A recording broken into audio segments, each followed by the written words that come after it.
আসসালামু আলাইকুম, সবাইকে শুভেচ্ছা। আমি আরজি কিবরিয়া বলছি ইউটিউব চ্যানেল থেকে, যেই অরিজিনাল চ্যানেলে এই মুহূর্তে আপনারা আছেন। তো সবাইকে অনুষ্ঠান শোনার আগে বিনীতভাবে অনুরোধ করছি আমাদের চ্যানেলটি সাবস্ক্রাইব করবার জন্য। এখানে সাবস্ক্রাইব বাটনটি আছে, প্লিজ ক্লিক করবেন। পাশে একটা বেল বাটন আছে, বাটনটি অন করে নেবেন। সবার প্রতি রিকোয়েস্ট থাকছে। Thank you very much. প্রতিটা গল্পেই কি মেসেজ থাকে সেটা আপনি আপনার মতো করে সংগ্রহ করবেন, আপনার মতো করে নেবেন। এখানে আসলে কেউই গুরুজন না যে আপনাকে বলে দেবে যে আসলে এটাই message. Of course it's an entertainment show.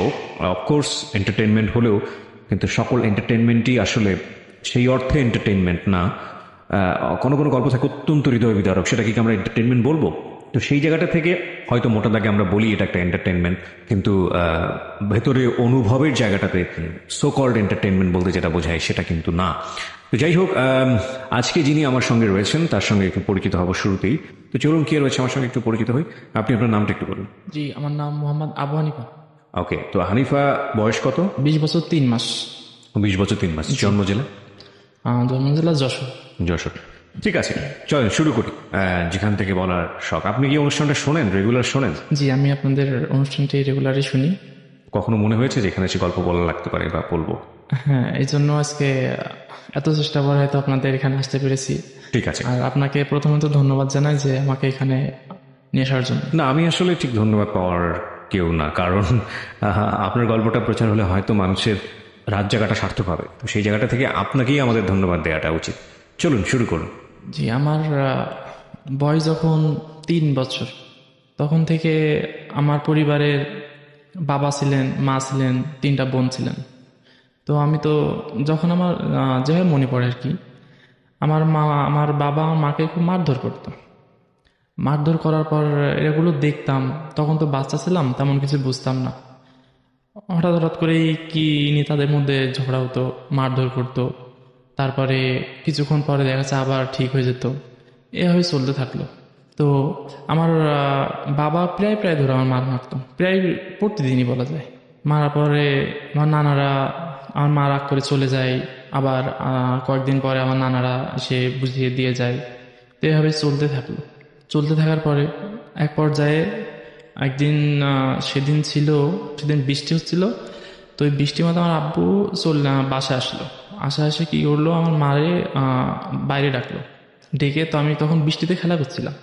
তো আমাকে বৃষ্টিতে ভিজতে দেখে আমার আম্মুরে প্রচুর মারধর করলো, যে বাচ্চাটা খেলা করছে বৃষ্টিতে আর ঘরে বসে আছো, এভাবে প্রচুর মারধর করার পরে ওই মারের পরে আমার আম্মু পরের দিন সকালে চলে যায়। এতই মারছিল যে আমার আম্মুরে মানে হাঁটার মতো কোনো পরিস্থিতি ছিল না। কিছুদিন হসপিটালে ভর্তি থাকে। আমি যাই, আমার নানারা আমাকে নিয়ে যায়, আমার আপুরা দেখতে যাই। তখন যাওয়ার পরে কেউ কোনো কিছু স্টেপ নেয়নি, লাইক আপনার নানারা বা আপনার মার পরিবারের পক্ষ থেকে কোনো কিছু বলেনি আপনার বাবাকে? না, তেমন কিছু বলিনি। তবে আমাদের ওই মারির পরে তো আমাদের ইউনিয়নের যে ওয়ার্ডের যে কমিশনার ছিলেন, ওই আঙ্কেল, তার নাম আজিজুর রহমান কুটে, উনি একটু আব্বুরে একটু বকাঝকা করছিলেন।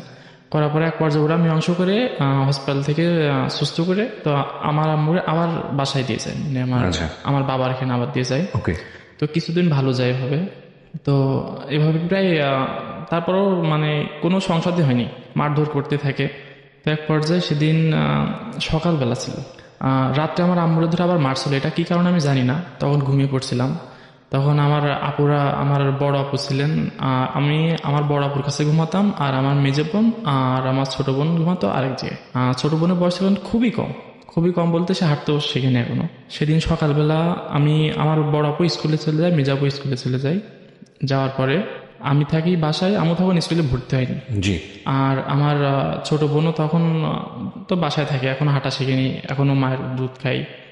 তো একদিন সকালে আমার আপুরা, ওই দিন স্কুল ছুটি হয় 1টা 1:30টার দিকে বাসায় আসে। এর আগে ঘটনা হচ্ছে যে কি, সকালবেলা আমার আম্মু কিছু তারা হাঁস মুরগির লালন পালন করতো, গ্রামে যেটা হয়।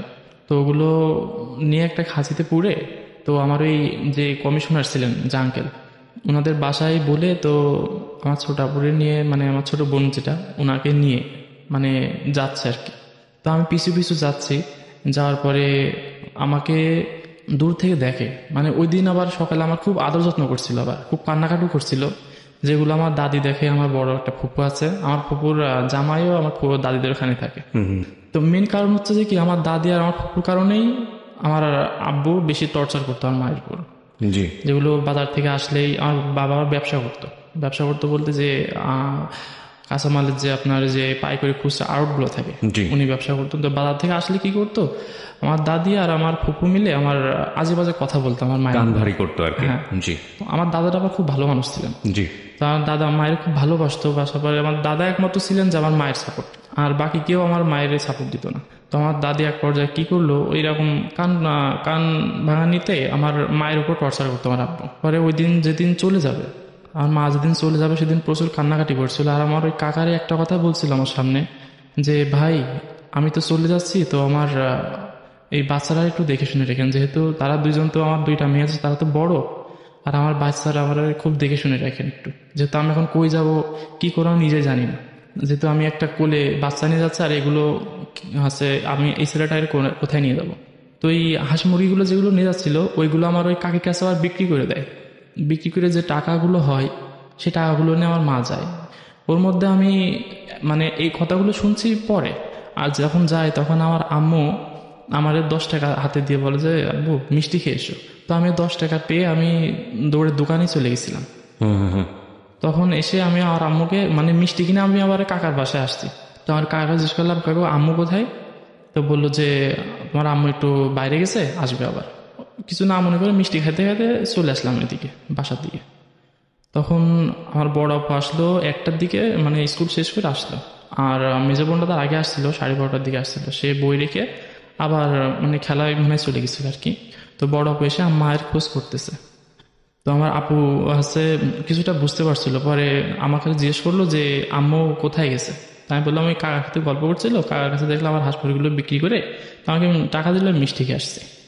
তো আমার আপু চলে যায় কাকার কাছে যে, কাকা আমার আম্মু কোথায় গেছে। তো আমার কাকু এক সময় কি বললো যে তোমার আপুর সাথে সত্য ঘটনাটাই বলছে। তখন আমার আপু এসে বাসায় খুব কান্নাকাটি করছিল।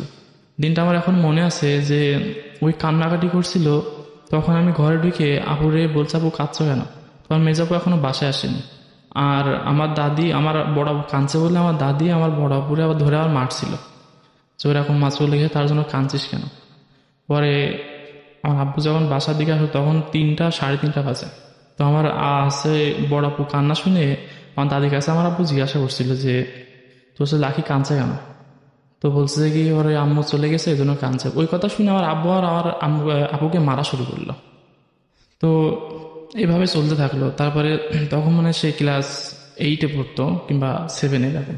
পড়া এইভাবে চলতে থাকলো। চলতে থাকার পরে আমার আম্মু যে কই গেছে আমরা কেউ জানি না, আমার নানারাও কেউ জানে না। তো এর আগের একটু ঘটনা বলি যে আমার আম্মু থাকাকালীন আমার নানারা আমার প্রায় সব সংসারে আমার নানারাই চালাতো। আচ্ছা। মানে বাজার ঘাট, তরি তরকারি, মানে চাল যাবতীয় যা কিছু লাগে আমার নানা সবই আমাদের দিয়ে যেত। আর আব্বু একটু অন্য ধরনের ছিল। অন্য ধরনের বলতে সে নেশা জাতীয় কিছু করতো না, কিন্তু টাকা পয়সাগুলো যে কি করতো এটা আমরা জানতাম না। আর আম্মু তো হিসাব চাইতেই পারতো না, কোনো কথাই বলতে পারতো না ভয়তে। কোনো কথা বলার আগেই মেরে বসতো। তার নানারা সব এভাবে সংসার চালাতো। আমি আবার সে সময় মানে খুব গুড় পছন্দ করতাম, যে খেজুরের যে গুড়গুলো হয় প্রতি সিজনে 3-4টা করে গুড় দিত। আবার আমার শুধু আমার জন্যই, আমি ছাড়া গুড় কেউ আবার খেত না। আমার নানারা আমার খুবই ভালোবাসতো। এক পর্যায়ে এরকম আমার মা যেখানে মানে চলে যাওয়ার পরে কেউ জানে না যে কোথায় গেছে। এবার আমার নানারা উত্তেজিত হয়ে গেল যে মায়ের খোঁজার জন্য। পরে থানায় একটা জিডি করলো। জিডি করার পর আমার আব্বুর পরে একটু প্রেশার আসলো, কেস করছে। তো আমার আম্মু যাওয়ার 3-4 দিন পরে আমার নানারা এক জায়গায় খোঁজ পেলো। সেটা হচ্ছে যে কি আমাদের চৌগাছা পাশের উপজেলা, সেটা হচ্ছে যে আপনার কাশীপুর নামে একটা উপজেলা আছে। ওকে। ওখানে আমার আম্মু এক আত্মীয়র বাসায় ওঠে। আত্মীয় বাসায় ওখানে 3 থেকে 4 দিন থাকে। পরে আমার নানারা খোঁজ পেয়ে ওখান থেকে নিয়ে চলে আসে। নিয়ে চলে আসার পরে তখন আমার আব্বুদেরকে জানতে দেয়নি যে আমার আম্মুকে তারা খুঁজে পাইছে। পরে এভাবে কেস করলো। কেস করলে আমার আম্মু আমার আব্বুকে খুব ভালোবাসতো।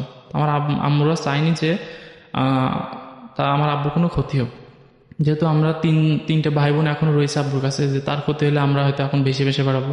আর আম্মু চলে গেলেও তো আব্বু আমাদেরকে কিছুটা হলেও দেখবে।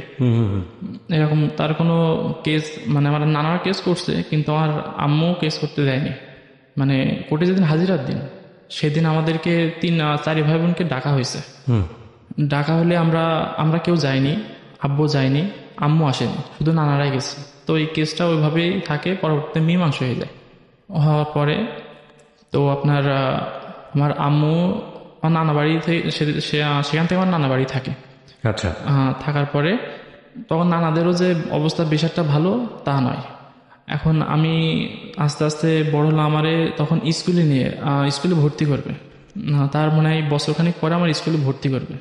তখন তো আমাদের এখন সেই বিরাকগুলো নাই। আগে আমাদের পাড়ায় বিরাক ছিল, বিরাক স্কুল, মানে প্রতিটা ইউনিয়নে বিরাক ছিল। বিরাক স্কুল যেগুলো বলে সরকারিভাবে না হলেও সেটা মানে সবকিছু ওই অফিস থেকে দিত, যে বই খাতা কলম যেগুলো যাবতীয় অফিস থেকে দিত। তো ওই বিরাকে যেদিন ভর্তি হতে যাব সেদিন আমাদের ওখানে প্রায় 60 থেকে 70 জন বাচ্চারা আসে আমার মতে আর কি। তো সেখানে লোক নিবে আপনার বাচ্চা নেবে 30 জন, 30 জনের বেশি না। 29 জন হলে সমস্যা নেই, কিন্তু 30 জনের উপরে যাবে না। এভাবে আমি এক পর্যায়ে আমার দাদি ওখানে নিয়ে গেল। তখন আমার আব্বু কেয়ার করতো না আমাদেরকে। তখন আমার আব্বু বিয়ে সাথে কিছু করে নাই। আমার আম্মু ছেড়ে দেওয়ার 1 বছর পর এই ঘটনাটা। আমার আব্বু তখন বিয়ে শাদী করে নাই, যেহেতু বিয়ে শাদী করবে কিন্তু সে করে নাই কি জন্য একটা ভয়, যে এটা সাধারণত শুনেছি তখন যে ডিভোর্স হওয়ার 6 মাসের মধ্যে বিয়ে করলে তারও আবার একটা প্রেশার আসে আর কি। এই জন্য সে বিয়ে শাদী করে নাই। আমার আম্মুর ডিভোর্স দেওয়ার 1 বছর পর। আচ্ছা, আপনার তখন বয়স কত? আমার বয়স তখন 4 বছর, 4 বছর, 4 থেকে 4.5 বছর এরকম হবে। তখন আমি আমার ওই বিরাক স্কুলে নিয়ে যাই। ওই বিরাকে কি করতো, যে মাপ নিত বাচ্চাদের। মাপ নিয়ে যদি তাদের মাপে যদি হতো তো বাচ্চাদেরকে নিত, না হলে নিত না। তো আবার এই আপনার এই ডান হাত দিয়ে আবার বাম কান ছুঁতে বলতো, যেগুলো ওইগুলো পারলে যে মানে খুব একটা পরীক্ষা নিরীক্ষা করে বাচ্চাগুলো নিত। তো আমার সব দিক থেকে ঠিক ছিল। ওই ব্র্যাকে আমার ভর্তি নিচ্ছিল না। আমাদের বাসা থেকে 3-4টা বাসা পরে ব্র্যাক স্কুলটা, যদি বাসার সাথেই, দূরেও না। যে স্যার আসে, ওই স্যার যে ম্যাডাম আমাদের তখন ওখানে জয়েন্ট দেয়, সে ম্যাডাম ওই স্যারকে বলতেছে যে বড় অফিসার আসছে ভর্তি নেওয়ার জন্য। ওই ম্যাডাম ওই স্যারকে বললো যে এই বাচ্চাটারে নেওয়া যাবে না। ওই স্যার বললো নেওয়া যাবে না কেন? তো বললো যে ওর মা এরকম ছেড়ে চলে গেছে, ও যখন খুশি তখন অন্য জায়গায় চলে যেতে পারে, হয়তো তার মা নিয়ে যেতে পারে কিংবা অন্য জায়গায় নিয়ে যেতে পারে। তো এই কথা শুনে এই স্যার বললো যে কি, তো ঠিক আছে তাহলে তো নেওয়া যাবে না। ওই ব্র্যাক আবার কি ছিল যে খুব বাছাইকৃত হয় বাচ্চাদেরকে নিত, কোনো সমস্যা থাকলে মানে সেখানে ভর্তি নিত না। তো এক পর্যায়ে আমি আমার দাদি ওই দিন নিয়ে চলে আসলাম। আমার দাদি খুবই অনুরোধ করলো ম্যাডাম আর স্যারের কাছে, কিন্তু কেউ শুনলো না। তো ওই দিন চলে আসলো। পরের দিন সরকারি স্কুলে তো ভর্তি হতে পারতেন না, সরকারি স্কুল তখন ভর্তি করায়নি। বিরাকের পড়াশোনাটা ওই সরকারি স্কুলের চাইতে খুব ভালো ছিল। আমার মেজো বোন ওই বিরাক থেকে 5 পাস করছে, বড় বোনও 5 পাস করছে। 5 পর্যন্ত পড়ে বিরাকে। বিরাকের পড়াশোনাটা খুব ভালো ছিল। ওখানে ছিল মানে ওখানে বিরাকে যারা পড়ছে তারা অনেক মেধাবী। এক পর্যায়ে সেদিন চলে আসলাম। সেদিন চলে আসার পরে তো আমার দাদি আমার ওই কাকুর কাছে গেল, যে কমিশনার, ওই কাকুর কাছে গেলে ওই কাকুরা আবার গ্রামের অধিকাংশ লোক তখন ভয় পেত। তখন এই যে একটু ক্ষমতাশীল লোক ছিল গ্রামে, তো উনি আমাকে আমার দাদির কথা শুনে তো উনি একটা বললো যে এত বড় সাহস ওনার, যে আমার এতিম ভাইসিটা ভর্তি হতে গেছে, সে ওখানে ভর্তি করাচ্ছে না। আমি কালকে নিয়ে যাবো রে। তো আমার পরের দিন সকালে 9টার দিকে আমার কাকু, আমার দাদি আর আমি আসলে তো ওই স্যারকে বলে যে বাচ্চাটা কি সমস্যা। তো বলছে বাচ্চাটার যে মা নাই, তো ও তো যখন তখন চলে যেতে পারে। তখন আমাদের যেখানে ফিক্স করে যে আমরা স্টুডেন্টগুলো নিব, সেই স্টুডেন্টগুলো আমাদেরকে যদি একজনে চলে যায় তো আমাদের অফিসে মানে খুব একটা প্রেশার আসে আর কি। তো আমরা বাছাইকৃতভাবে করি, মানে স্টুডেন্টগুলো নিই। তো আমার কাকু বললো যে আমি দাঁড়া সবই শুনছি, তখন কোনো কষ্ট লাগেনি এসব কথা শুনে, কিন্তু এখন মনে হলে খুবই কষ্ট লাগে যে আমার মা নাই বলে যে আমাকে স্কুলে পড়ার সুযোগ নাই। অন্যান্য স্কুলে গেলে হয়তো একই কথা বলবে। তো আমার এই কাকু ওই স্যারকে বলে যে আমার এই ভাইস্তাটার এখানে ভর্তি করাতে হবে, আপনারা এর দায়িত্ব আমি নেব। আজকের গল্পটা একেবারে শেষ পর্যন্ত খুব মনোযোগ দিয়ে আপনারা শুনবেন। গল্পের বিশ্লেষণে যাব না, তবে একটা কথা না বললেই নয় যে ফিল দ্যাট বয়, না নাম কি বলছিলেন আপনার? মোহাম্মদ আবু হানিফা। হানিফার 4 বছর 5 বছরের বয়স, এবং 4-5 বছরের বাচ্চার সবচেয়ে বড় মানসিক শক্তি হচ্ছে তার বাবা এবং মা। সেখানে যদি বন্ধন না থাকে এবং আমরা তো প্রত্যেকেই শৈশব পেয়েছি, আমরা নিজেরাই মূল্যায়ন করতে পারবো আমাদের শৈশব দিয়ে। সেখানে যদি বন্ধন না থাকে তাহলে ওদের মানসিক ভিত্তিটা কতটা নড়বড়ে হতে পারে। এবং সেই ছেলেটা যখন রূঢ় বাস্তব, সমাজের যে রূঢ় বাস্তবতা, যে একটা স্কুলে যাচ্ছে সেখানে নেওয়া হচ্ছে না তাকে, তাদের কিছু সার্কামস্ট্যান্সেসের কারণে, এবং তখন সে কতটা আঘাতপ্রাপ্ত হতে পারে। কিন্তু একটা কথা আছে, জীবন কখনো থেমে থাকে না, জীবনের নিয়মই সামনের দিকে চলে যায়। সৃষ্টিকর্তা আমাদের জন্য অসংখ্য অপরচুনিটি তৈরি করে রেখেছেন। নেভার বি হোপলেস, কখনো আশা ছাড়বেন না। কারণ একটা কথাই আছে যে এক দরজা বন্ধ তো হাজার দরজা খোলা। আপনাকে শুধু টিকে থাকতে হবে, হোপলেস হওয়া যাবে না। এবং আপনি যদি মনে মনে সাহস রাখেন যে না, আমার একটা জায়গায় বাধা আছে, মানে সৃষ্টিকর্তা আমার জন্য আরেকটা ভালো অপশন আমার জন্য খোলা রেখেছে, তাহলে আপনি উইন করতে পারবেন। আর জীবনটা আসলে সবসময় সরল রেখার মতো না, এটা আঁকা বাঁকা। এটা কখনো এক ডান দিকে বাঁক নেয়, কখনো বাম দিকে বাঁক নেয়, আঁকা বাঁকা পথে যেতে যেতে তারপর একটা গন্তব্যে পৌঁছায়। সো এখনই আসলে কোনো কিছু ইমাজিন করেন না, আজকের এই জীবন গল্প আপনাকে কোথায় নিয়ে যায় সেটাই হচ্ছে দেখার বিষয়। জি হানিফা, বলুন তারপর। তো এভাবে আমার কাকু সেদিন আমার ওই স্কুলে নিয়ে গিয়ে ভর্তি করালো। ভর্তি করানোর 4 থেকে 5 মাস পর আমার আম্মু আমাকে দেখতে আসে। তার আগে একটু ঘটনা বলি, যে আমার ওই ভর্তি করার পর আমার ওই ম্যাডাম আমাকে দেখতে পারতো না, টর্চার করতো যে আমি যাতে নিজের ইচ্ছা থেকে ওই স্কুল থেকে বেরিয়ে আসি। শুধু একটা কারণে, যে আমার মা নাই, আমার বাবার ঠিক নাই, যে আমি বেরিয়ে যেতে পারি স্কুল থেকে। টর্চার করতো আমি সেটুকু বুঝতাম যে অন্যদের সাথে আমার উপরে একটু বেশি টর্চার হতো। তো তখন ওই স্কেল দিয়ে খুব মারধর করতো বাচ্চাদেরকে। বিরাগে এটা আরও বেশি ছিল, অন্যদের যদি একটা বাড়ি মারছে আমাকে 2টা বাড়ি মারছে। তো এক সময় কি করতাম, ওই স্কুল থেকে বেরিয়ে খুব কান্না করতাম, মানে ছোট তো, মারটা সহ্য করতে পারতাম না। তো হাতে দাগ হয়ে যেত, এই যে এখানে হাতের এখানে মারতো স্কেল দিয়ে। তো হাতে দাগ হয়ে যাওয়ার পরে আমি বাসায় এসে কিছু বলতাম না, তো আমার আব্বু এগুলো লক্ষ্য করতো না। তো ইনি এসতো তার মতন এসে খাওয়া দাওয়া করে চলে যেত। মানে আপনার ভালো লাগা মন্দ লাগাগুলো কারোর সঙ্গে শেয়ার করার মতো কেউ ছিল না, না? সে মতো কেউ ছিল না। আমার আপু আর আমি মেজবুকে তখন আমার কাছে আছে, তারপরও আমি তাদেরকে, তারা আমার আম্মু চলে যাওয়ার পরে সংসারের দায়িত্ব এখন তো তাদের উপরে।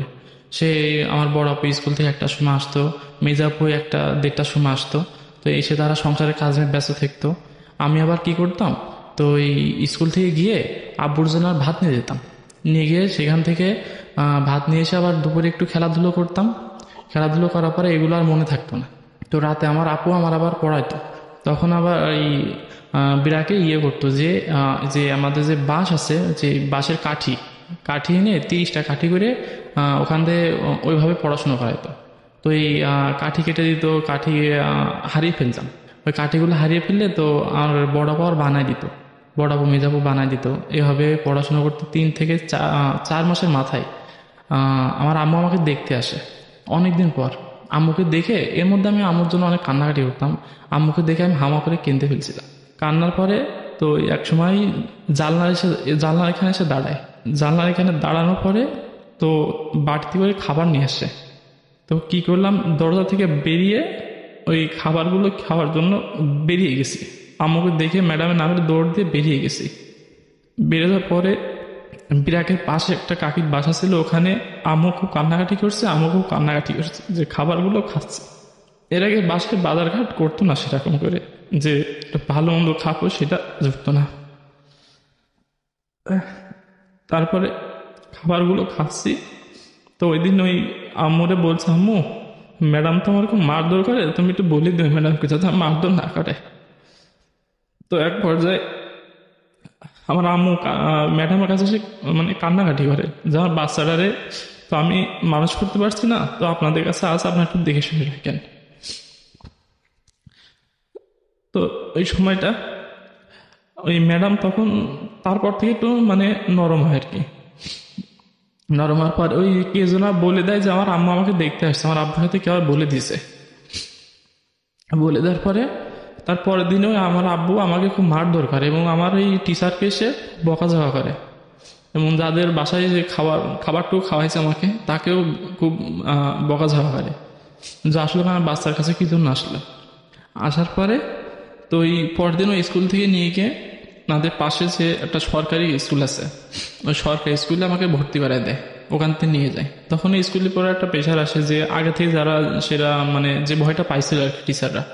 এখন আমার আব্বু জোর করে, আমার আব্বু আবার 1 বিঘা মতো ছিল, কারো কথা শুনতো না। জোর করে নিয়ে গিয়ে আমার ওই স্কুলে ভর্তি করা দেয়। তো ওই স্কুলে ভর্তি আমাকে নিচ্ছিল না, না নেওয়ার পরে তো ওই মনে হয় ম্যাডামকে কিংবা স্যারকে খুব বুঝিয়ে ওই স্কুলে আমাকে ভর্তি করা দেয়। তখন আমি ক্লাস অনে ছিলাম, ক্লাস 1। তখন আমার ওই স্কুলে নিয়ে যাওয়ার পরে ওই স্কুলে পাইজা মেন রোড ছিল, এখন ওই স্কুলের সাথেই হাই স্কুল কলেজ সবই আছে। মেন রোড ছিল। আমার নানা তখন আমার ড্রাইভার ছিল বাসের। তো আমার ওই মা ওই খাবারগুলো খাওয়াতে আমার খুব মারধর করে। তখন আমি ওই মারধর করার পরে ওই বিকাল হয়েছে, মারধর করে স্কুলের মধ্যেই আমার আব্বু, যে এই স্কুল থেকে এক পর্যায়ে তখন বেরিয়ে আসি তখন ওই স্কুলটা ছুটি দিয়ে দেয় আর কি, ঝামেলার কারণে স্কুলটা ছুটি দিয়ে দেয়। তো আমার আপু যখন স্কুল থেকে আসে তখন আমার এসে দেখে যে আমি ঘরের ভিতরে কাঁদছিলাম। তো আমার আপু আমাকে বুকে জড়িয়ে ধরে বলে যে আমার দাদিরে ডাক দেয়। আমার দাদি তখন না, আমার দাদিরে খুব আমার বড় আপু একটু রাগান্বিতভাবে বলে যে এই কাছে অনেক কে মারছে, তবে তোর আব্বু মারছে, তো কি জন্য মারছে, এটুকু বাচ্চা কি অন্যায় করছে এইভাবে মারছে, এসে ঘরের মধ্যে খাচ্ছে। তো আমার দাদি কি করে, ওই আমার আপুরে খুব বকাঝকা করে। আপুরে বকাঝকা করার পরে আমার আব্বু আসলে সেটা বলে দেয়। বলে দেওয়ার পরে তো আমার বড় আপুরে ধরে আমার মারধর করে। তো আমরা 3 ভাই বোন আছি, 3 ভাই বোন ছাড়া মনে হয় যে দুনিয়াতে আমাদের আর কেউ নাই এরকম। তো আমার আপু এক সময় বড় আপু আমার আম্মুর সাথে যোগাযোগ করা শুরু করে। তখন তো ওই সময় কি আপনার বাবা বিয়ে করেছে? না, তখনও বিয়ে করে। কোনো বিয়ে করেন? আচ্ছা। তখন যোগাযোগ করা শুরু করে। তখন আবার তো মোবাইলের যুগ তেমন একটা ছিল না। তো কি করতো, ওই আমার ওই স্ট্যান্ডে গিয়ে আমাদের বাসা থেকে 5 টাকা ভাড়া, তখন ভ্যান গাড়ি, ওই 5 টাকা ভাড়া দিয়ে ওই স্ট্যান্ডে যায়। স্ট্যান্ডে গিয়ে আবার ওই যে আমার নানা যে ড্রাইভার, ওই ড্রাইভার ওই কাউন্টারে গেলে গাড়ি নাম্বার বললে কখন আসবে এই টাইমটা বলে দিত। তো বলে দেওয়ার পরে আমার বড় আপু সেই টাইমটা গিয়ে অপেক্ষা করতো এবং খুব গোপনীয়ভাবে ওখানে ওয়েট করতো আর নানার জন্য। আমার আব্বুরা কিংবা কেউ শুনলে তো আবার খুব টর্চার করবে। তো এরকম করলে একসময় আমার নানাকে একটা চিঠি লিখে আমার নানার কাছে পাঠাই দেয়। আমার নানা পড়াশোনা তেমন জানে না, তো চিঠি লিখে আমার আম্মুর কাছে পাঠাই দেয় যে এরকম কষ্ট হচ্ছে আমাদের, খুব আমরা এখানে থাকতে পারছি না, আমরা কী করবো। তো আমার আম্মু আবার ওই চিঠির রিপ্লাই দেয়।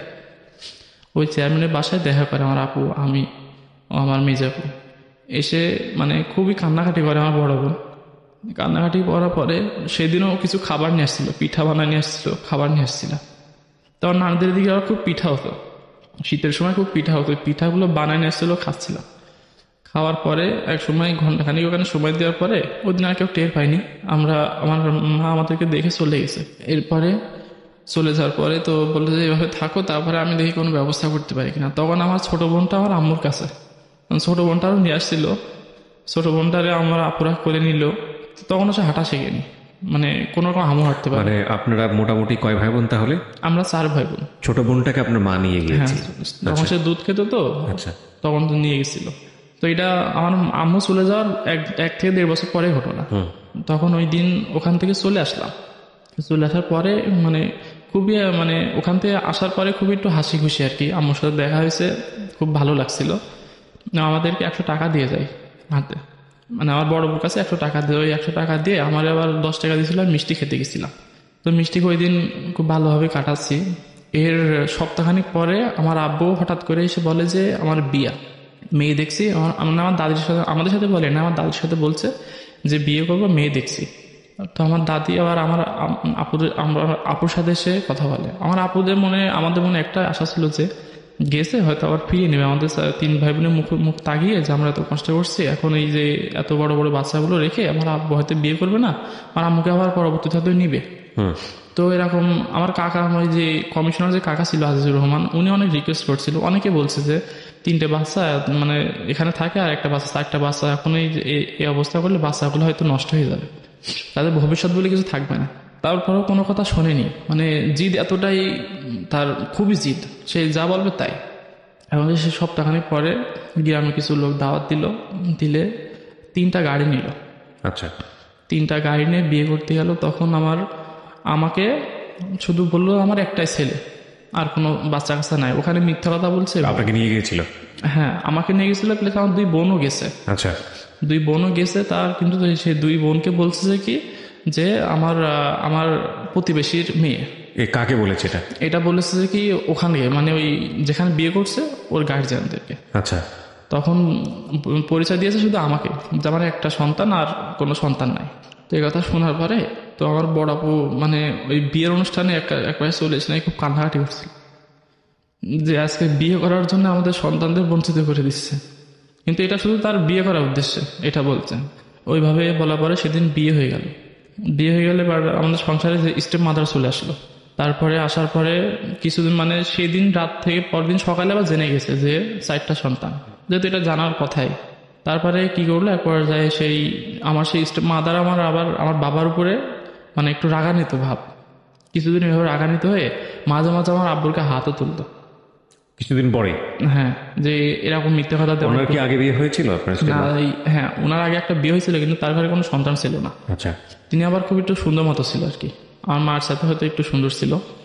বিয়ে করার পরে আমার আব্বুরে এরকম, আমার আব্বুর উপরেও কোনো কোনো সময় হাত তুলতো, আমার আব্বু আর কোনো কোনো সময় হাত তুলতো, দুইজনে এক পর্যায়ে খুব করতো। আর আমাদের উপর খুব টর্চার হতো। বাজার থেকে যদি একটা ভালো জিনিস কিনে আসবে, ভালো মাছ কিংবা ভালো কোনো কিছু কিনে নিয়ে আসবে, সে রান্না করে মানে তার মতন খেয়ে যদি কিছু থাকে আব্বুর জন্য বেড়ে রাখবে, আর আমাদের খালাম কি না খালাম সেটা দেখার দরকার। আমার আব্বু এসেও কোনো খোঁজ খবর নিতাম যে আমরা 3 ভাই বোন খাইছে কি না, যে আমার দাদির একটু খোঁজ নেবে, কেউ সেই সময়টা দিত না। আর আপু স্কুল থেকে এসে কোনো সময় খাবার পেয়েছে, কোনো সময় পাই নাই, যেটুকু পেয়েছে আমার আপু আসলে আমরা 3 জনে একসাথে খেতাম। 3 জনের জন্য যে খাবার রাখতো সে খাবার আমাদের হতো না, মানে 3 জনে খুব মানে পেটটা শান্তি করার মতো আর কি, মানে ভালোভাবে খেতে পারতাম। তো এইভাবে চলতে থাকলো। আর মা আবার মাঝে মধ্যে আমাদের খাবার মানে আমাদের জন্য খাবার পাঠাইতো।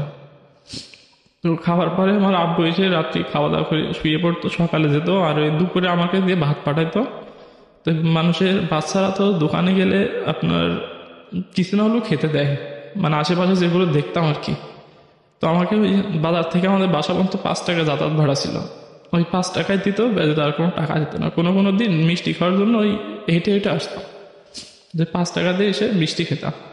তখন এসে কোনো কোনো দিন মিষ্টি না খেয়ে আবার আমাদের ওই পাড়ে খেলা হতো, যে মার্বেল খেলাগুলো করতাম আগে।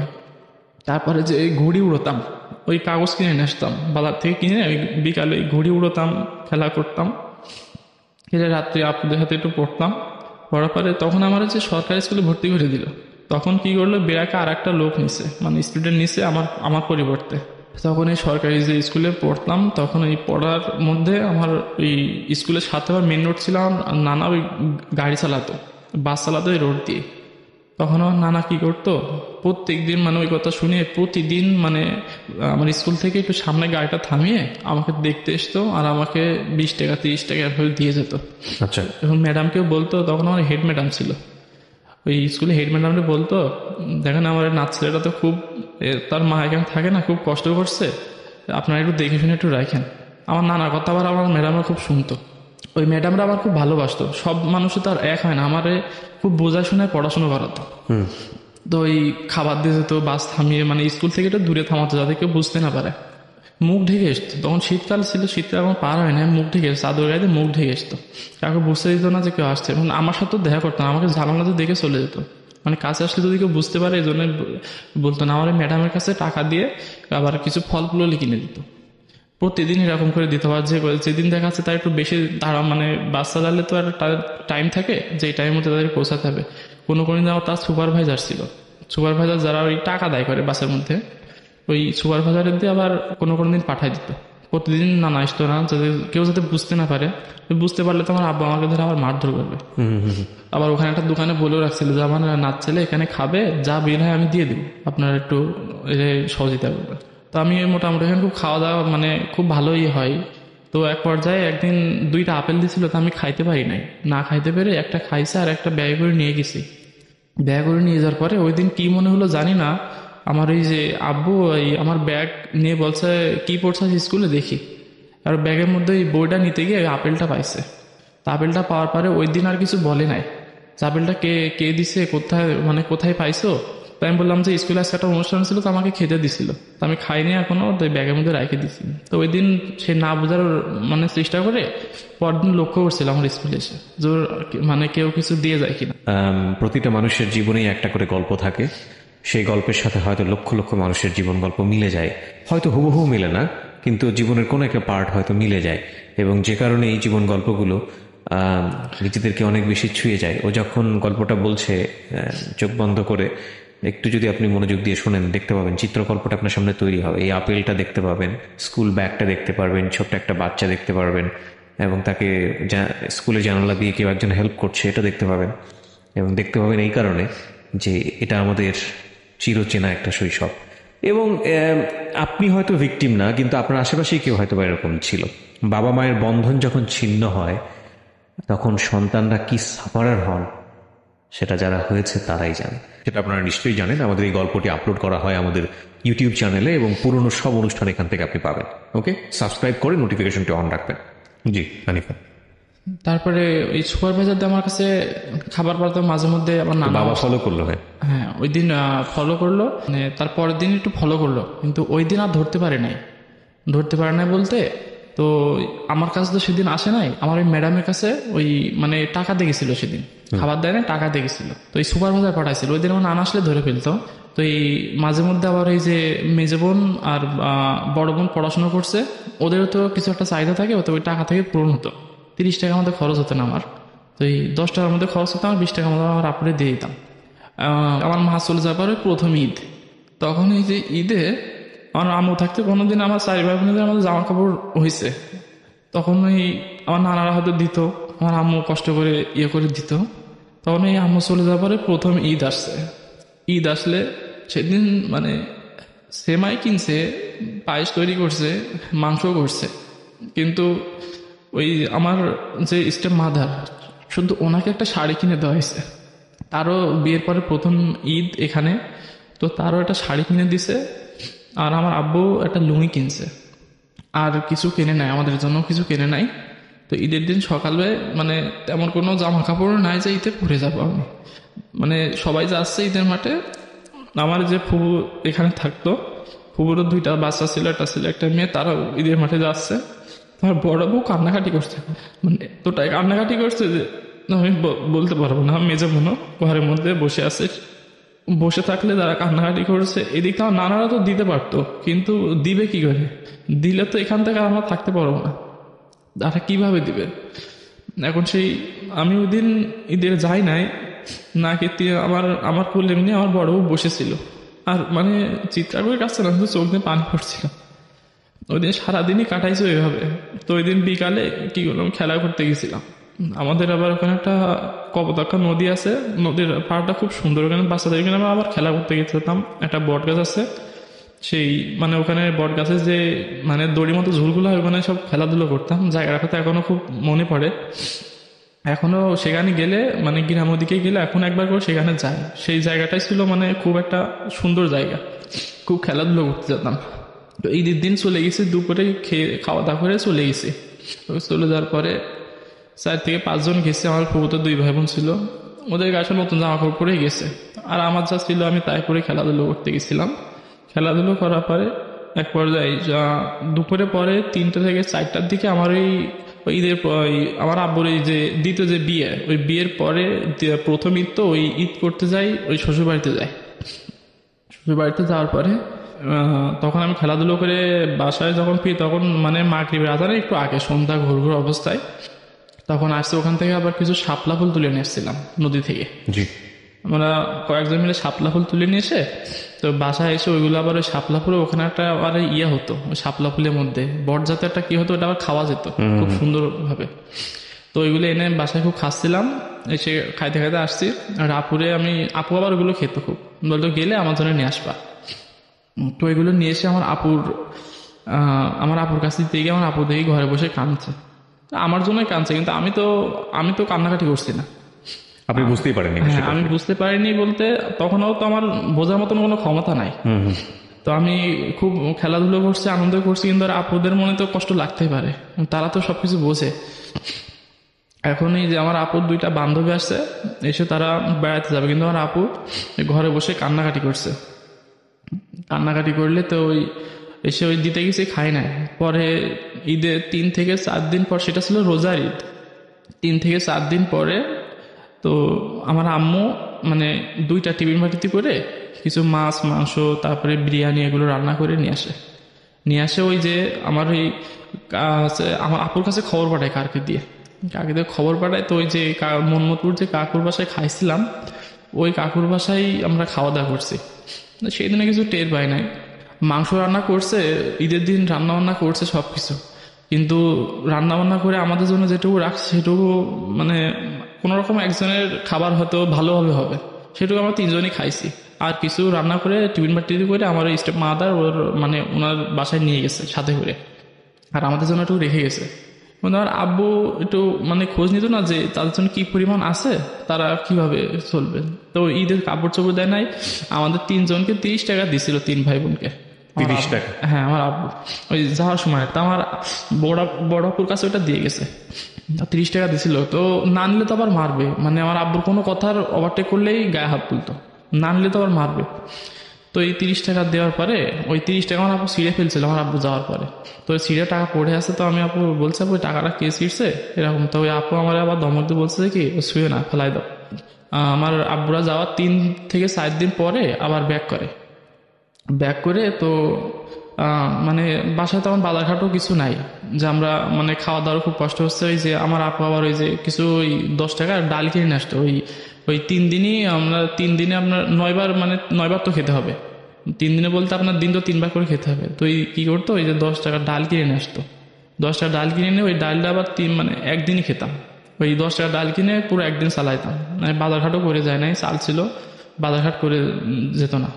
তো ওই ডাল দিয়ে মানে ভাত খেতাম। তো একদিন ওই মানে প্রতিদিন আর এক খাবার খেতে আমার ভালো লাগছে না। তো একদিন মানে না খাওয়া অবস্থা, ওই যে আবার ওই নদীর পাড়ে চলে গেছি খেলাধুলো করতে, মানে বন্ধুরা মিলে খেলাধুলো করার পরে তখন ওই বাসার ওই ডাল ভাত খাওয়ার চাইতে ওই শাপলা ফুলে বটটাই খেতে খুব ভালো লাগছে।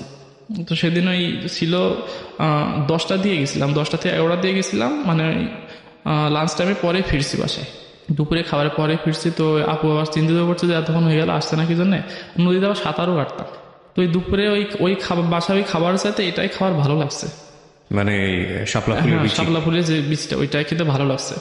তো ওইটা ওই দিন কি করছি, পেট ভরে খাইছি ওখানে বসে। তারপরে দুপুরে আমি আর ভাত খাই নাই। তো দুপুরে ভাত না খাই, এবার আপু বলছে মানে ভাত খাবা না? তো বলছে আমি বলছি আপু আমি খাবো না, আমি ওই যে বট খাইছি তো পেটে মানে এখন খিদা নাই। তো বলছে ওইগুলো অত খেতে নাই, মানে সমস্যা হবে। তো ওই দিন মানে সমস্যা কিছু হয় নাই, তারপরে একটু বলছে। তো ওই দিন আমি আর সাথে করে আপুদের জন্য কিছু নিয়ে আসি নাই, খেলাধুলো করতে অনেক সময় হয়ে গেছে। তো ওই আমরা 4-5 জন খেলা করতে যেতাম, তো 2 জন চলে আসছিল আর 3 জন এখানে ছিলাম। থাকার পরে ওই দিন আসছি, এসে তো ওই দিন আমি গিয়ে দেখি যে আব্বুরা বাসা আসছে, মানে আব্বু বাসা আসছে বলতে আমার যে স্টেপ মাদারটা বাসা দেখছে, আমার আব্বু বাজারে চলে গেছে। বাজারে চলে গেলে তো ওই দিন আসছে 10টা থেকে 11টার দিকে আসছে। এসে আমার যে স্টেপ মাদার উনি বলছে যে এখন তো বাজারে ভাত পাঠাতে হবে, তো এখন তো বাসায় রান্না বান্না কিছু নাই, তো তোমার আব্বুর কাছে যাও, যে কিছু বাজার নিয়ে আসো, ওখান থেকে কিছু টাকা নিয়ে বাজার নিয়ে আসো। তো আমি গেছি, তো যাওয়ার পরে আমাকে বসায় রেখে তো বাজারে গেছে। বাজারে যাওয়ার পরে কিছু বাজার করছিল, তো একটা মাছ কিনছিল, মৃগে মাছ কিনছে, আর কিছু বাজার করছে। করার পরে ওই মাছটা দেখে আমি আবার খুব মানে আনন্দিত হয়েছিলাম যে অনেকদিন খাই নাই, তো আজকে মানে একটু ভালো মন্দ রান্না হবে, খাবো। তো গেছি, তো বাজার নিয়ে বাসায় আসছি তখন আপনার 12টা 12:30 বাজে।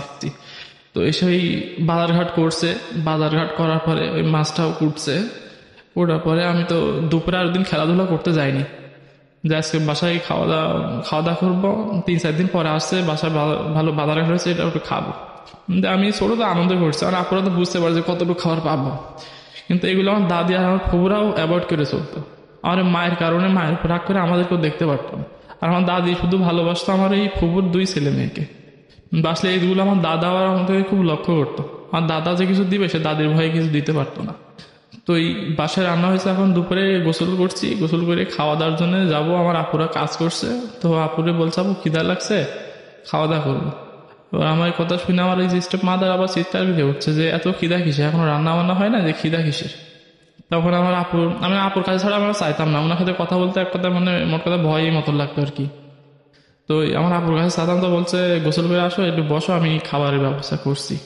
যে আব্বুর জন্য আবার খাবার নিয়ে যেতে হবে, তবে না খেয়ে কীভাবে খাবার নিয়ে যাবে, আমার তো খিদা লাগছে। আর বাসায় গেলে ওখানে যে খাবার নিয়ে যাবো, যে বলবে যে তুমি খাইছো কিংবা এখান থেকে একটু খাও, সে কথাও বলবে না। আমি তো এটা জানি যে প্রতিদিন ভাত নিয়ে যায় কি করবে। এখন যাওয়ার পথে কোনো কোনো দিন আমার খুব রোদ থাকতো, যে বাসা থেকে বেরোলে যে আমার 5 টাকা দিবে, তো এটা মানে কোনো কোনো দিন আমার হেঁটেও যেতে হতো। কিন্তু হেঁটে যেতে খুব কষ্ট, ভাত নিয়ে যাওয়ার কথা সময়টা আসলে আমার খুব মানে মনটা খারাপ হতো। মানে মনটা খারাপ হতো বলতে মানে খুব রোদ থাকতো, তো ওই রোদে হেঁটে যাইতে মানে খুবই কষ্ট হবে আর কি। মন চাইতো যে গাড়িতে উঠে, কিন্তু গাড়িতে উঠলে ভাড়া দিবে কে। কোনো কোনো দিন আবার এই পাশের যে কাকু, ওই যে আমাদের যে কমিশনার ছিল, উনার আবার মোটরসাইকেল ছিল, উনি যদি ওই সময় যেত তো আমাকে একটু এগিয়ে দিত, মোড় পর্যন্ত এগিয়ে দিত। তো অর্ধেক পথ এগিয়ে দিত আর অর্ধেক পথ আমি হেঁটে যেতাম। তো ওইভাবে আসার সময় আমার আবার 5 টাকা দিত। বাবা জিজ্ঞেস করতো ভাত দেওয়ার সময় তুমি খেয়েছো কিনা? না, ওসব কিছু জিজ্ঞাসা করতো না। ওইসব কিছু জিজ্ঞাসা করতে ভাত নিয়ে যেতাম, আমি যে গিয়ে বসতাম, আমার ওই দোকানে আবার 2টা কর্মচারী থাকতো। ওই কর্মচারীগুলো আমার আবার খুব এক্সপেক্ট করতো। ওরা আবার কি করতো, ওই আমাকে কিছু মিষ্টি কিনে দিত আসার সময়। এগুলো আমার আব্বু আবার মানে দেখলে খুব রাগারাগি করবে, মানে চলে আসার কিছুক্ষণ মানে পথ থেকে 2-5 টাকা দিত, কোনো সময় আবার কিছু কিনে দিত, সিঙ্গাড়া কিনে দিত, পেঁয়াজি কিনে দিত, এই সমস্ত খাতাম।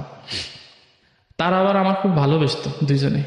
এভাবে ওই যে খাবার খেয়ে আমি খাবার নিয়ে যেতাম, খাবার খেয়ে কি করতো, বাটিটা ওইভাবে আমার কাছে দিয়ে 5 টাকা দিয়ে বলছে যাও বাসায় যাও, এভাবে দিয়ে তো আমি বাসায় আসতাম। তো সেদিন দুপুরে না খেয়ে আমি কিন্তু ভাত নিয়ে গেছি। আমি জানি যাচ্ছি বাসায় ভালো মন্দ রান্না হয়েছে, না খেয়ে ভাত নিয়ে গেছি। মানে দেরি হয়ে গেছে রান্না বান্না করে, 12:30টার সময় বাজার নিয়ে আসছি। এখন আব্বু ঠিক টাইমে খাবার দিতে হবে। এখন 12:30টার সময় বাজার নিয়ে আসছি, রান্না বান্না করতে আপনার 2টা 2:30 বেজে গেছে।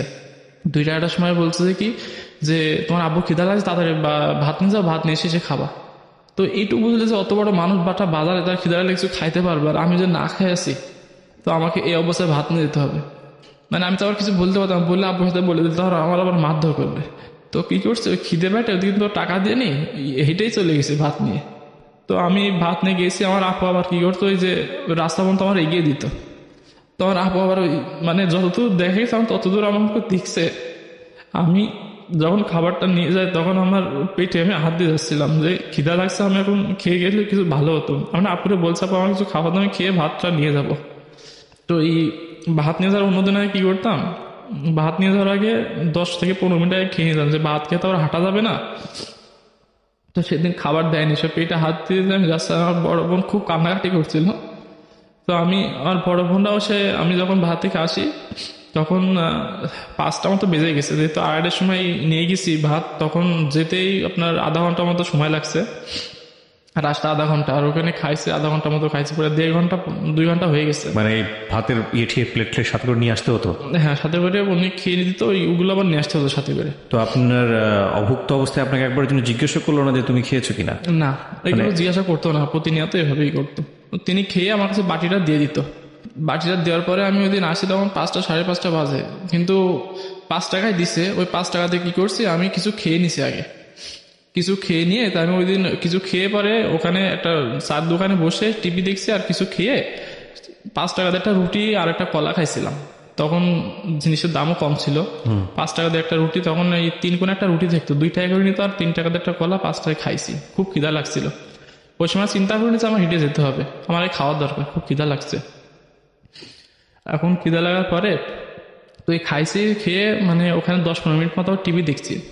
টিভি দেখে আপনার ওইটুকু পথে হাঁটতে হাঁটতে আসছে। আমার বন্ধুটা এখনো বসে আছে, আমি জানি না যে আমার জন্য বসে আছে, তারা এখনো খায় নাই। তো কি করছে, বড় মাছটা যে কুটছে, মাছটা প্রায় 2-2.5 কেজি ওজন ছিল।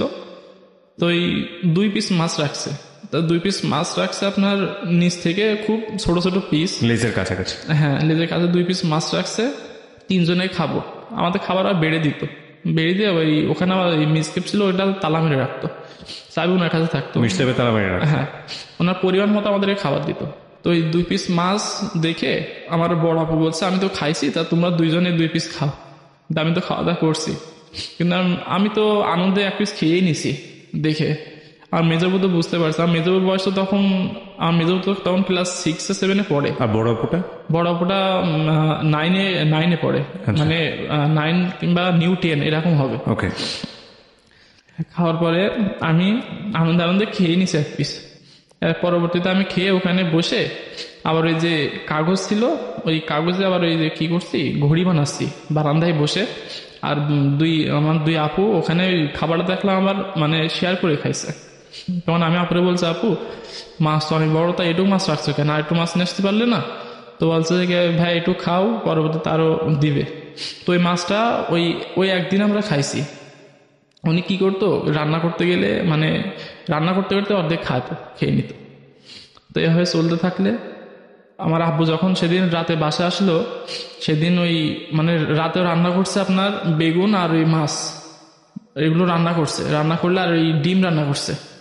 ডিম রান্না করে এই মাছ আরো সেদিন দেয় নাই, 3 জনকে 3টা ডিম দিছে। 3টা ডিম দিয়ে ভাত খাইছি, আর ডাল করছিল, সে ডাল দিয়ে ভাত খাইছে ওই দিন। তো মোটামুটি এগুলো খাবারও খুব ভালো লাগে। যখন একেবারে পাই না তখন তো খারাপ লাগে, কিন্তু এগুলো তো ভালো খাবার খাইছি। তোমার আপুরা স্কুলে যেত, সকালে কাজ কাম করে স্কুলে যেত। স্কুলে তো ওই একজন আসতো একটা, আরেকজন আসতো 1:30টায়। এই যখন যেদিন মর্নিং স্কুল ছিল, যখন ওই শীতকালের মর্নিং স্কুল যেত, তো ওই মর্নিং স্কুলে আমার আপুরা তাড়াতাড়ি আসতো। তো আসলে সেদিন আমারে ওই কোনো দিন ওই পুকুরি তো খুব গভীর পানি ছিল, তো ওই যে যদিও বা সাঁতার কাটতে জানি, তারপর তবুও একা একা যেতাম না পুকুরি। তখন আপুরা আসলে আপুদের সাথে গোসল করে, তো আমার বড় আপুটা আগে আসতো, বড় আপুর সাথে গোসল করে এসে খাবার খাইতাম। খাবার খেয়ে তো আপনার ঘুমাতাম না, ওই দিন মানে দুপুরে ঘুম দিতে বলতো, না ঘুমিয়ে আবার ওই নদীর পাড়ে চলে যেতাম মানে খেলা করার জন্য বন্ধু বান্ধবের সাথে। আমরা 4-5 জন যেতাম ওখানে, তো ওই খেলাধুলো করে আবার সন্ধ্যার আগ দিয়ে ফিরতাম। কোন ক্লাসের স্টুডেন্ট তখন আপনি? তখন আমি ক্লাস 2-তে উঠেছি। আচ্ছা, তাই শৈশবটা খুব গুরুত্বপূর্ণ, যে কারণে আমরা পুরো ঘন্টা জুড়েই আমরা ওর শৈশবটা দেখানোর চেষ্টা করেছি। জি বলুন হানিফা। তার বছরখানিক পরে তো আমার এই স্টেপ মাদার একটা বাচ্চা হয়েছে। বাচ্চা হলে একটা ছেলে হয়েছে। ছেলে হওয়ার পরে তো ওই ছেলেটা হয়েছে আমাদের বাসার এখন মানে সবচাইতে আদর একটা জিনিস। আমার বাবা এসে ওই ছেলেটারে আদর করতো। মানে আমরা যে 3 জন আছি ওই পরিবারে, ওই মানে তার কোনো খোঁজই নাই। ওই বাচ্চাটা হয়েছে একমাত্র এখন ওই পরিবারের একজন। তো এরকম বাচ্চাটা বড় হতে লাগলে, বাচ্চাটারে আমরা আবার খুব ভালোবাসতাম। বাচ্চাটা একেবারে হয়েছে আমার মতো, মানে আমার মতো সেম সেম সেম কোয়ালিটি হয়েছে বাচ্চাটা। তো আমার বড় অপুরা আমরা খুব ভালোবাসতাম বাচ্চাটারে, মানে খুব আনন্দই করতাম। খুব আনন্দ করার পরে এবার এভাবে বাচ্চাটা বড় হলো কিছুদিন। তো তার 2 বছর পরে তার আর একটা বাচ্চা হয়, মানে তার 2টা ছেলে হয়। 2টা ছেলে হওয়ার পরে তো সংসারটা মোটামুটি ওইভাবে চলতে থাকে। ওইভাবে চলতে থাকলো। তারপরে আপনার এই এক পর্যায়ে কি হলো, মানে আমার ওই স্টেপ মাদারকেও ডিভোর্স দিয়ে দিল। মানে কোনো একটা সমস্যার কারণে স্টেপ মাদারকেও ডিভোর্স দিয়ে দিছে। মানে তো সে নিজে থেকেই চলে গেছিল আর কি। তার ওই 2টা বাচ্চা নিয়ে চলে গেছে। যাওয়ার পরে আমার আব্বু ওই একই অবস্থায় আছে।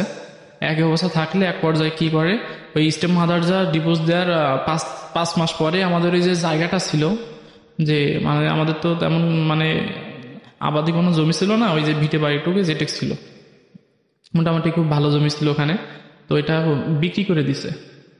মানে তার হাতে কোনো মানে আয় উন্নতি বলে কিছু নাই, সে মানে শুধু বেচার তালেই থাকে। ওই ব্যবসাটাও মোটামুটি খুব ভালো ইনভেস্ট ছিল, সেখান থেকে ব্যবসাটা আছে, কিন্তু ওই জায়গাটা বিক্রি করে দিছে। ওই জায়গাটা যখন বিক্রি করে দেয়, ওই জায়গাটা আমার মা কিনছিল। ওই আমাদেরকে খুব কষ্ট করে মানুষ করার পরেও আমার মা ওই টাকা জমিয়ে জায়গাটুকুই কিনছিল। যখন ওই জমির দাম তখনও ছিল আপনার 3 থেকে 4 লাখ টাকা, আর এখনো সেই জমির দাম মানে আপনার 20 থেকে 25 লাখ টাকা। জি। এখন এই জমিটা বিক্রি করে দেয়, তখন কার উপর রাগান্বিত হয়ে জানি না, মাত্র 95,000 টাকা দিয়ে জমিটা বিক্রি করে, শুধু 95,000 টাকা দিয়ে। আমাদের পাশের এক দাদা নামে আছে, তার নাম সলু, উনি জায়গাটা কেনে। জায়গাটা কেনার পরে ওই জায়গাটা যেদিন আমাদের ঘরটা ভাঙে, মানে বিক্রি করে দেওয়ার পরে তো আমাদের ওই ঘরটা রাখবে না, তখন মাটির ঘর ছিল। ওই জায়গাটা যখন বিক্রি করে, তখন যেদিন চলে আসবে সবকিছু গুছিয়ে, এবার আমাদের চৌগাছা শহরে পারে, মানে দোকানের পাশেই ভাড়া থাকবে। জি। এখন এই ঘরটা ভাঙে দিছে। ভাঙার পরে তখন বুঝতাম না যে জমিটাতে আমরা যেতে পারবো না। আমি আমাদের উঠানটা, মানে আমার উঠানটা এতই সুন্দর ছিল যে প্রত্যেকদিন 10-12 জন বাচ্চারা এসে আমরা ওই উঠানে পরে গুলি খেলতাম, তারপরে মার্বেল খেলা এগুলো খেলতাম, গুড়ি বানাতাম। তখন আমাদের এই জমির উপরে 4টা আম গাছ ছিল। আমাদের 4 ভাই বোনের নামে 4টা আম গাছ লাগাইছিল আমার আম্মু। ওই আমগুলো তখন আম ছিল, তখন এই জমি আম ছিল বলতে তখন পাক ধরি নাই, তখন এই আমগুলো ছিল যখন এই জমিটা বিক্রি করে দেয়। ওই মানে ওই জমিটা 95,000 টাকা যে বিক্রি করলো ওইটাও একটা চালাকি, ওইটা মানুষের একটা মানে কথা শুনে ওই জমিটা নিয়ে নিছে। তো ওই আমি বুঝতে পারিনি যে ওই ওই জায়গাটা আমরা যেতে পারবো না। কিন্তু আমি ওই কি করতাম, বাজার থেকে এসে আর দাদিরা তো এখানে সবাই আছে, এক পাশ দিয়ে বিক্রি করছে, তো আমি ওই বাজার থেকে এসে তো ওই আমাদের উঠানে আসতাম খেলা করার জন্য। তখন এই প্রথমত ওই যারা কিনলো তারা খুব ভালো ব্যবহার করতো, ওই গাছে আম পাকতো, আম টাম দিত সবই। তারপর একটা জাম গাছ ছিল, খুব বড় বড় জাম হতো, ওই জামগুলো দিত। তো এই একদিন কি করলাম, ওই যে এসে আমি ওই আম গাছে উঠে আম পাড়ছি। তো ওই আম গাছে পারলে তো আছে খুব মারধর করছিল আমাকে ওই যে জায়গাটা কিনছে। তো আমি মনে করছিলাম যে জায়গা আমাদের গাছে আমি আম পাড়ছি, এখন আমাকে এই নিয়ে এসে মারধর করছে, আমি মানে বুঝলাম না। এখন দাদির কাছে কান্দি কান্দি গেছে, আমাকে চড় মারছিল চলে দুইটা আম গাছে দেখে। তো এই আমার দাদির কাছে গিয়ে আমি কাঁদছি, তো আমার দাদি বকা দিয়ে করছে, এখানে কেন আসছো, এখানে কেন জানো না, তোমার আব্বু এটা বিক্রি করে দিছে। আমার কাছে বিক্রি করে দিলে কি আমরা এখানে আসতে পারবো না, এটা তো আমাদের জায়গা ছিল। তখন তো প্রায় ছোট, তখন তো তেমনটা বুঝিনি আমি, তখন ওই যেতে পারবো না। মানে ওই জায়গাটুকু আমার খুব স্মৃতি লুকায় আছে, এখন আমার খুব কান্না লাগে ওই জায়গাটায় গেলে, যেখানে মানুষ হয়ে যেখানে জন্মেছে সেই জায়গাটা আছে আমার কাছে নাই, কিন্তু আমি সেখানে যেতে পারি। সেই আম গাছ, সেই সাইডটা আম গাছ এখনো আছে, সে জায়গায় গেলে আমার এখনো খুব কান্না পায় যে এই আম গাছে উঠে আম গাইছি, এখানে খেলাধুলো করছি, এখানে ঘুমাইছি। সেখানে বিক্রি করে দিলে এক পর্যায়ে এবার ভাড়া থাকলাম, ভাড়া থেকে মাঝে মধ্যে যেতাম, মানা করলেও শুনতাম না, মাঝে মধ্যে যেতাম। মানে ওখানকার স্মৃতিটা লুকাতে পারিনি এখনো খুব মানে এখনো যায় বলতে, এখনো গ্রামে গেলে এখনো সেই জমির উপরে যায় না, কিন্তু দূর থেকে দাঁড়ায় খুব কান্না পায়। সে জায়গাটা আমি দেখতে যেতাম, মানে ছোটবেলায় আমি যেতাম, তখন একটা সাইকেল কিনে দিছিল, ভাড়া থাকার পর একটা সাইকেল কিনে দিছিল আমাকে। ওই সাইকেল চালিয়ে ওই যে ভাত নিয়ে যেতাম, আর ওই সাইকেল চালিয়ে আমার ওই গ্রামের বাসায় আসতাম। ওই গ্রামের বাসায় আসার পরে সেরকম পরিবেশ আর ছিল না যে আমি ওই ওখানে থাকছি, ওখানে ওই উঠানে বসে খেলা করব। তারপরে উঠানটা এক পর্যায়ে কি করলো যে ওই মাটিটা ওরা খুঁড়লো, খুঁড়ে ওখানে আরো গাছপালা লাগাইছে, তখন এই পরিবেশটা অন্যরকম হয়ে গেছে। তখন আমি আবার একটা বেল গাছ ছিল, ওই বেল গাছটাও মেরে দিছে। তো আমি তারপর দাদিকে জিজ্ঞেস করতাম, দাদা আমাদের এই গাছগুলো মারছে, এগুলো আব্বু কিছু করবে না? তো বলছে এই গাছগুলো তো বিক্রি করেছে, তোমার আব্বু কি বিক্রি জিনিসটা কি, তখনও তো আমি সেরকম বুঝতাম না। তখন আমি গেতাম প্রায় প্রায় বকা দেওয়া করতো, তখন এই জায়গাটা এক পর্যায়ে ঘিরে দিল ওরা, এই রেনে ওইটা ঘিরে দিছে, কাটা কাটা দিয়ে কাটাওয়ালা গাছ দিয়ে ঘিরে দিছে। তখন আর যেতে পারতাম না। তারপরে ওখানে না যাওয়ার পরে কি করতাম, আমি বিকালে ওই বন্ধু বান্ধবের সাথে আবার ইয়েতে যেতাম, ওই যে খেলাধুলা ওখানে যেতাম। এর মধ্যে যাদের সাথে আমি খেলাধুলো করতাম, তো তাদের মা বাবা আমাকে মানে তাদের সাথে তার ছেলেদের সাথে মিশতে দিত না বলতে যে ওর বাপ নাই, ওর বাবা একটা খারাপ মানুষ, ওর মা খারাপ মানুষ। মায়ের কথাকে খারাপ বলতো না, যে মা নাই এই কথা বলতো, যে বাপ খারাপ মানুষ, মা নাই, ও মানে পরিবেশ জানে না, ও মেয়ে মানুষের সাথে মিশতে জানে না, তারপরে ওর সাথে মিশলে তোমরা খারাপ হয়ে যাবে, এভাবে মিশতে দিত না। এগুলো আমি কানে কানে শুনতাম, শুনে খুব কষ্ট লাগতো যে আস্তে আস্তে ওরা আমার জীবন থেকে মানে সরে গেল, ওই খেলার জীবনটা সরে যায়। তখন আমি কি করতাম, সাইকেল ছিল তো একা একা গিয়ে ওখানে বসতাম, বসে ওই শাপলা ফুল পেরে নিয়ে সাইকেলে একটা প্যাকেট নিয়ে যেতাম, প্যাকেটে করে আবার ওই ওখানে নিয়ে আসতাম, মানে যেখানে ভাড়া থাকি বর্তমানে সেখানে নিয়ে আসতাম। তো তারা আমার সাথে আসতো না, তারা আসতে যেত কিন্তু তার বাবা মারা আমার সাথে মিশতে দিত না। তার বাবা মারা না মিশতে দেওয়ায় সে এক পর্যায়ে সে যখন ভাড়া থাকলাম, তখন আমার বড় আপু এখানে এসে আরো টর্চার মানে বেশি হয় আমার আপুদের উপরে।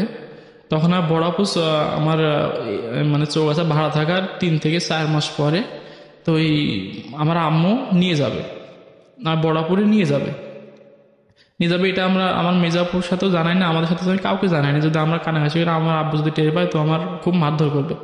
তো নিয়ে যাওয়ার পরে যেদিন যাবে আমার আপু সেদিন বই খাতাগুলো একটা প্যাকেটে ভরছে। তা আমি বলছি প্যাকেটে ভরছো, এগুলো পড়বা না? তা বলছে এগুলো তো এখন ক্লাস শেষ, এখন পড়া লাগবে না, এগুলো তুলে রাখতে হবে। আসলে বইগুলো খাতাগুলো সে নিয়ে যাবে এই জন্য ভরছে। এখন যেদিন যাবে সেদিন আমাকে মানে আমার মানে সারাদিনে আমার প্রায় কোলে কোলে নিয়ে বেড়াইছে ওই দিনটা। কিন্তু আমি সন্ধ্যায় যখন সন্ধ্যা হয় তখন আমার আপু কি করলো, এই যে 5 টাকার 2টা কয়েল দিল আমাকে, দিয়ে বললো তুমি মিষ্টি খেও, আমি একটু আসতেছি। ওকে। এই যে বই খাতাগুলো জানলার পাশে রাখছে, আমি আর দেখি নাই। তখন যে বাসা ভাড়াতাম গেট ছিল, ওই যে লোয়ার গেট পাঁচিল পার হয়ে উপরে উঠে তো ওই আপনার ওই জানলাতে হয়তো বইগুলো নিছে, বইগুলো নেওয়ার আমি দেখি নাই। তখন এই যে গেট দিয়ে বেরোলে হয়তো ওই সামনে থেকে কেউ দেখবে সন্ধ্যার দিকে যে কই যাচ্ছে, এই জন্য মনে হয় পাঁচিল টপকায় গেছে। পাঁচিলের পাশে একটা জামরুল গাছ ছিল, প্রায় প্রায় উঠতে আমি গেছি, ওই জন্যই উঠছে। তো এবার ওই বই খাতাগুলো নিয়ে সে চলে গেছে। ওই দিন সন্ধ্যায় মানে রাত 8টা বেজে গেছে, তাও আপু আসে নাই। সন্ধ্যা টাউনের এলাকা, বেশি মেয়ে মানুষ তো বেশি রাত পর্যন্ত বাইরে থাকলে আবার এগুলো ভয় লাগে। তো মেজাবু জানে না যে বিষয়টা কি হয়েছে। তো না জানার পরে ওই আমার বড় আপু একসময় চলে গেল।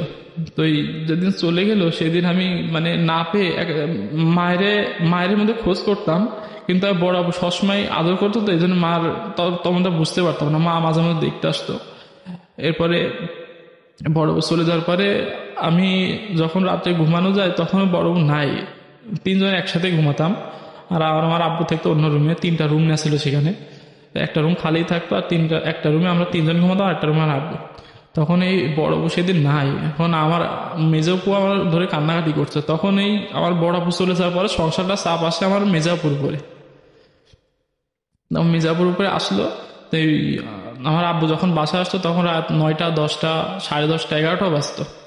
তখন যখন আসে তখন লাকি বলে ডাক দেয়, গিয়ে লাকি বলে ডাক দিলে তখন এই গেটের সামনে ওই মানে তখন কলিং বেল ছিল না, এমনি গেটের ভিতর থেকে লক করে দেওয়া হতো। তো এই গেটে শব্দ করলে আমার আপু মেজাপু গিয়ে গেটটা খুলে দেয়। খুলে দেওয়ার পরে তো ওই আমার বড়পুরে খোঁজ করে যে লাকি কোথায়। এখন এই খাবার খাইতে হবে। এখন এই আমার মির্জাপু কান্না করে বলছে যে আমি তো ভিতরে বসে আছি। মির্জাপু কান্না করে বলছে বড়পুর মানে সন্ধ্যায় গেছে আর মানে পাচ্ছে না, মানে আসেনি বুঝে। আর আব্বু বুঝতে পারছে নিশ্চয় হয়তো চলে গেছে আমার আম্মুর কাছে। দিয়ে যখন এই মেজবুর কথা বলছে যে আসবে না, আসেনি, তখন আমি এই কথাটা শুনে আমি হাওয়া করে কান্না করছি। কান্না করার পরে আর মেজবুর কি করছে, ওই পাশে একটা লাঠি ছিল, লাঠি না মেজবুর খুব মারধর করছে যে সে কই গেছে বলতে পারিস না, তোদের কে আছে, বাসায় কেন থাকিস, সব বেরিয়ে যা, আমি একা থাকবো বাসায়। তো একবার শোনার পরে আমার মির্জাপুরে খুব মারধর করলো।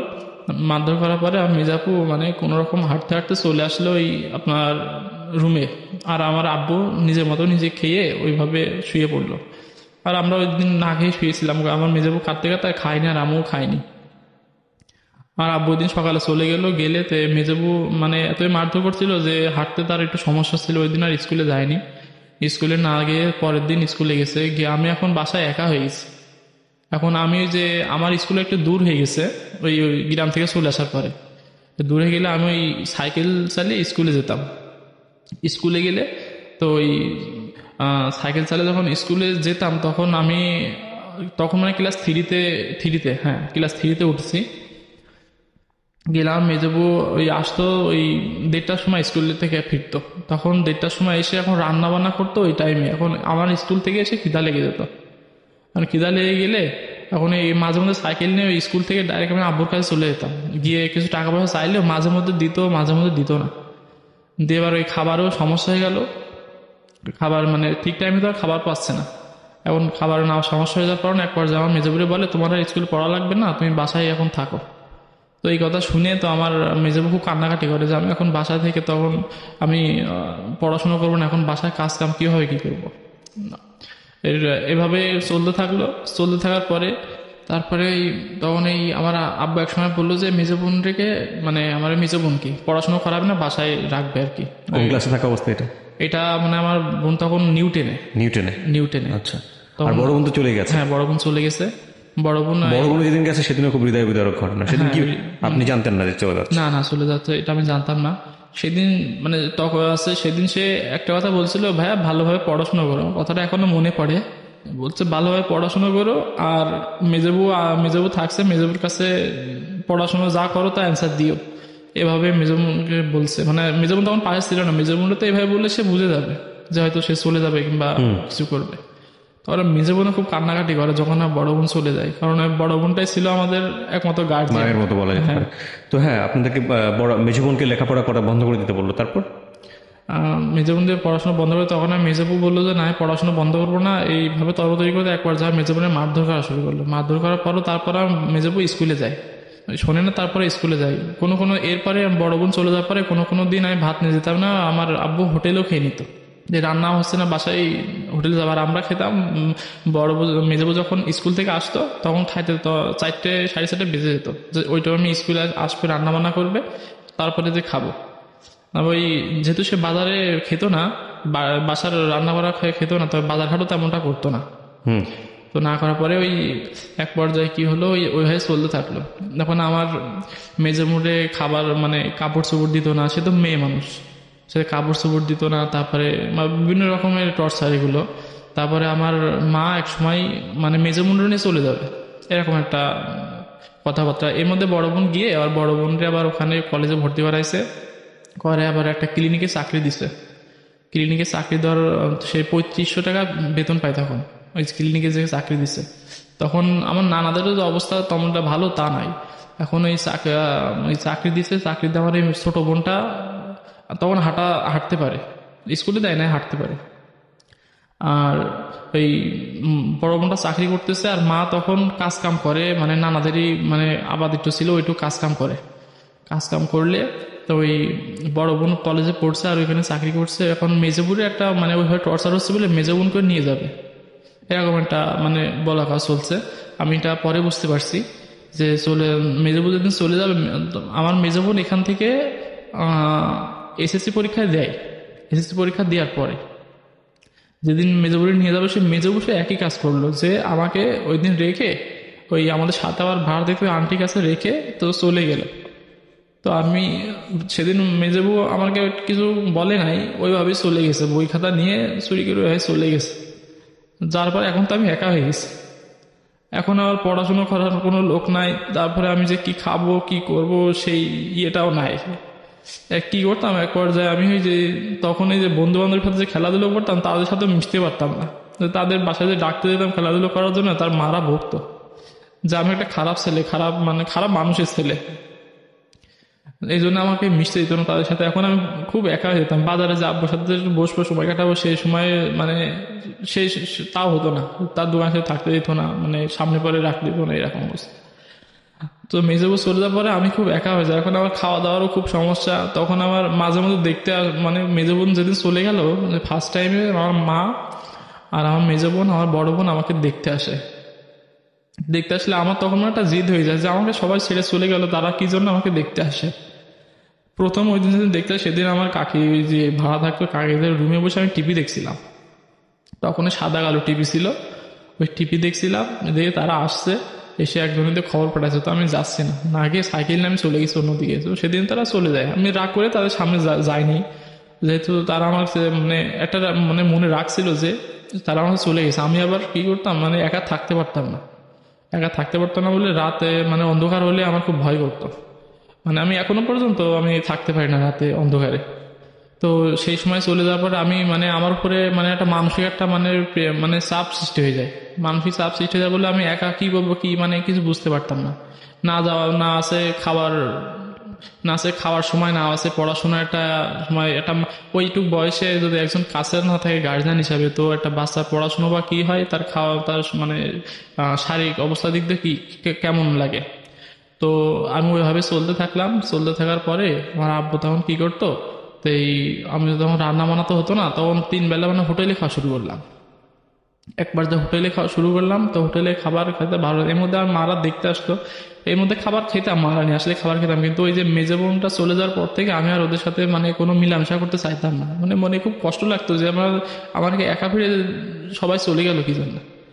এক পর্যায়ে এভাবে যাওয়ার পরে আমার মা প্রথম যেদিন আমার মেজবু চলে যাওয়ার পরে আমার দেখতে আসবে, সেদিন আমি এক জায়গায় যাওয়ার পরে সেখান থেকে আমার খবর পাঠাইছে যে তোমার নানা তোমাকে যাইতে বলছে। কোথায়? তার বাসায়।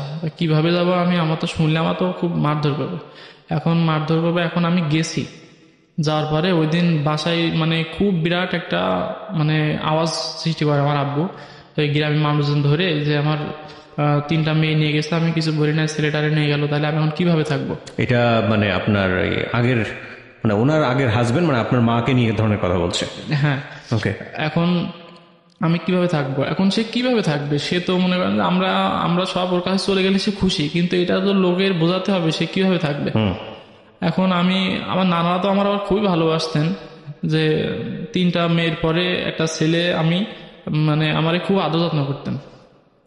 তখন আমার চলে আসে, তো ওই তারিখে আমার নিয়ে যাওয়া হয় ওখান থেকে লোকজন ধরে, তো লোকজনের ইয়েতে নিয়ে যাওয়া হয় যে ছেলেটা তার কাছে থাক। তো এক পর্যায়ে যখন আমি এভাবে 5 পাস করি, ওই 5 পাস করি, কিন্তু আবার আমার ওই যে বিরাক স্কুল থেকে, আমি সরকারি স্কুল থেকে, ওখান থেকে আমার নিয়ে চলে আসা হয়, বিরাক স্কুল থেকে আমার আবার দেওয়া হয়। বিরাকে রাখলো কিভাবে, ওই বাড়তি হিসাবে একজন রাখলো, যে অফিসার আসলে আমার আবার লুকায় থাকতে হতো, অফিসাররা যখন আসবে তখন আমাকে লুকায় রাখতো। ওই ম্যাডাম তো তখন ওই আমার আম্মু বলে যাওয়ার পরে ওই দিন পর থেকে ম্যাডাম আমারও খুব ভালোবাসা শুরু করলো। ওই স্কুল থেকে সে মানে হাতে কলমে, মানে তখন আমার মানে পড়াশোনা খুব ভালো ছিলাম বলে তখন আমার বৃত্তি পরীক্ষা হতো। ক্লাস 5-এ 3 রকমের বৃত্তি, সাধারণ বৃত্তি, ট্যালেন্ট পুল বৃত্তি আর আপনার গোল্ডেন বৃত্তি ছিল। তো আমি ওই ট্যালেন্ট পুল বৃত্তিতে আমি বই কিনে ওই বিরাট থেকে আমি পরীক্ষা দিয়ে আপনার ক্লাস 5-এ যখন ওই সমাপনী পরীক্ষা হবে, তখন এই চৌগাছা শাহাদত পাইলট নামে একটা স্কুল আছে, ওই স্কুলে আমাদের পরীক্ষা হবে। একটু আগের ঘটনা আমি গেছি, জি। যে তখন যখন আমি ক্লাস 5-এ পড়বো, তখন কিন্তু আমার মেজো বোন আমার কাছে ছিল, আর কেউ ছিল না, বড় বোন তখন নাই। ওই যখন আমি পরীক্ষা দিব, আমাদের সকাল বিকাল 2টা পরীক্ষা ছিল, 7টা সাবজেক্ট ছিল, সেখানে আমাদের সকালে একটা বিকালে একটা পরীক্ষা হতো। তো এই দুপুরে আপনার ওই খাবারের ওই টাইমে, দুপুরে খাবার টাইমও স্কুলে হতো, পরীক্ষাটা দিয়ে লাঞ্চের টাইম ছিল 1 ঘন্টা, ওই লাঞ্চ টাইমের মধ্যে সব খেয়ে নিত। এখন ওই স্কুলে তো সব মানে যশোর জেলার মধ্যে অনেক মানে উন্নত স্কুলে ছেলেপিলেরাও সব একসাথে পরীক্ষা দিচ্ছে। এখন সবাই লাঞ্চ টাইমের পরে খাবার খাওয়ার পরে আমার খাবার নিয়ে আসতো, আর মেজেবু কোনো দিন আসতে পারতো, কোনো দিন আসতে পারতো না।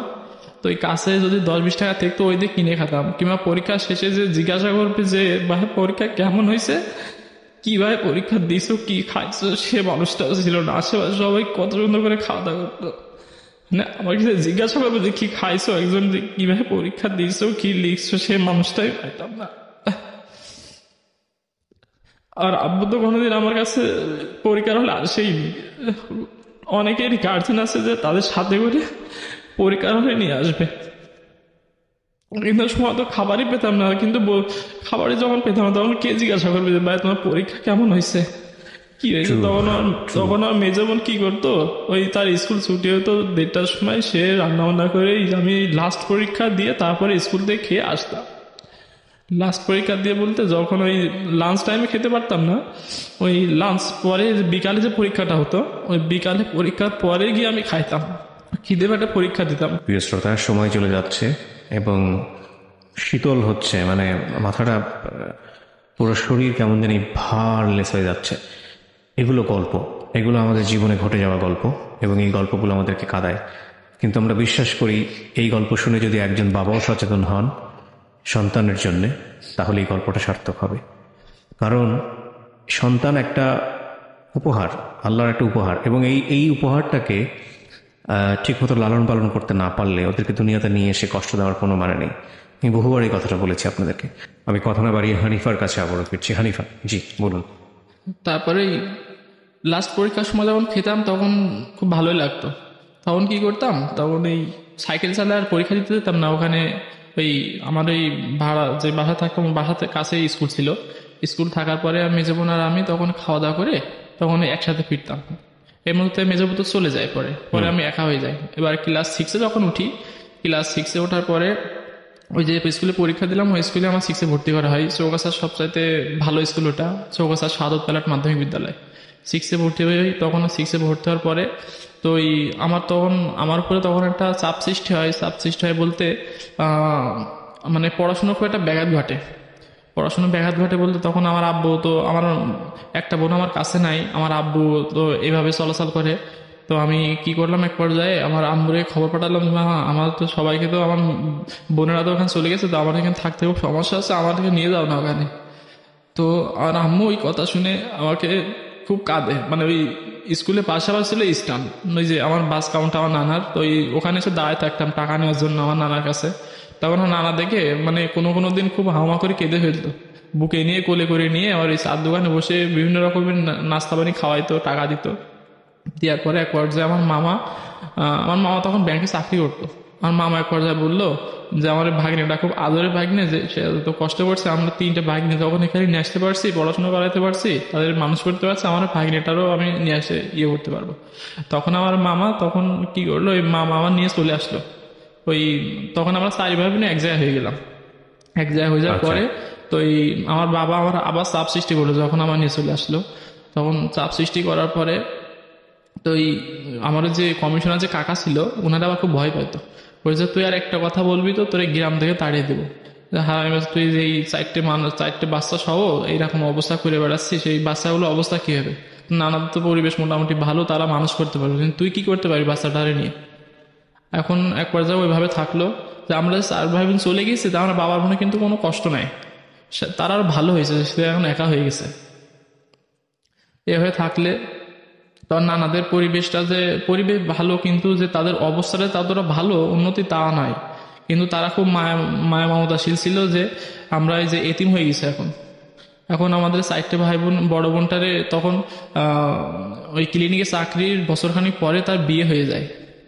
বিয়ে হয়ে যায় বলতে আমার সে বোনাই বা আছে মানে বিদেশ থেকে আসে, তার আমার বড় বোনের বিয়ের সম্বন্ধ আসে, তখন বিয়ে হয়ে যায়, তখন বড় বোনটা চলে যায়, তখন সংসার একটু অভাবের মধ্যে চলে আসে।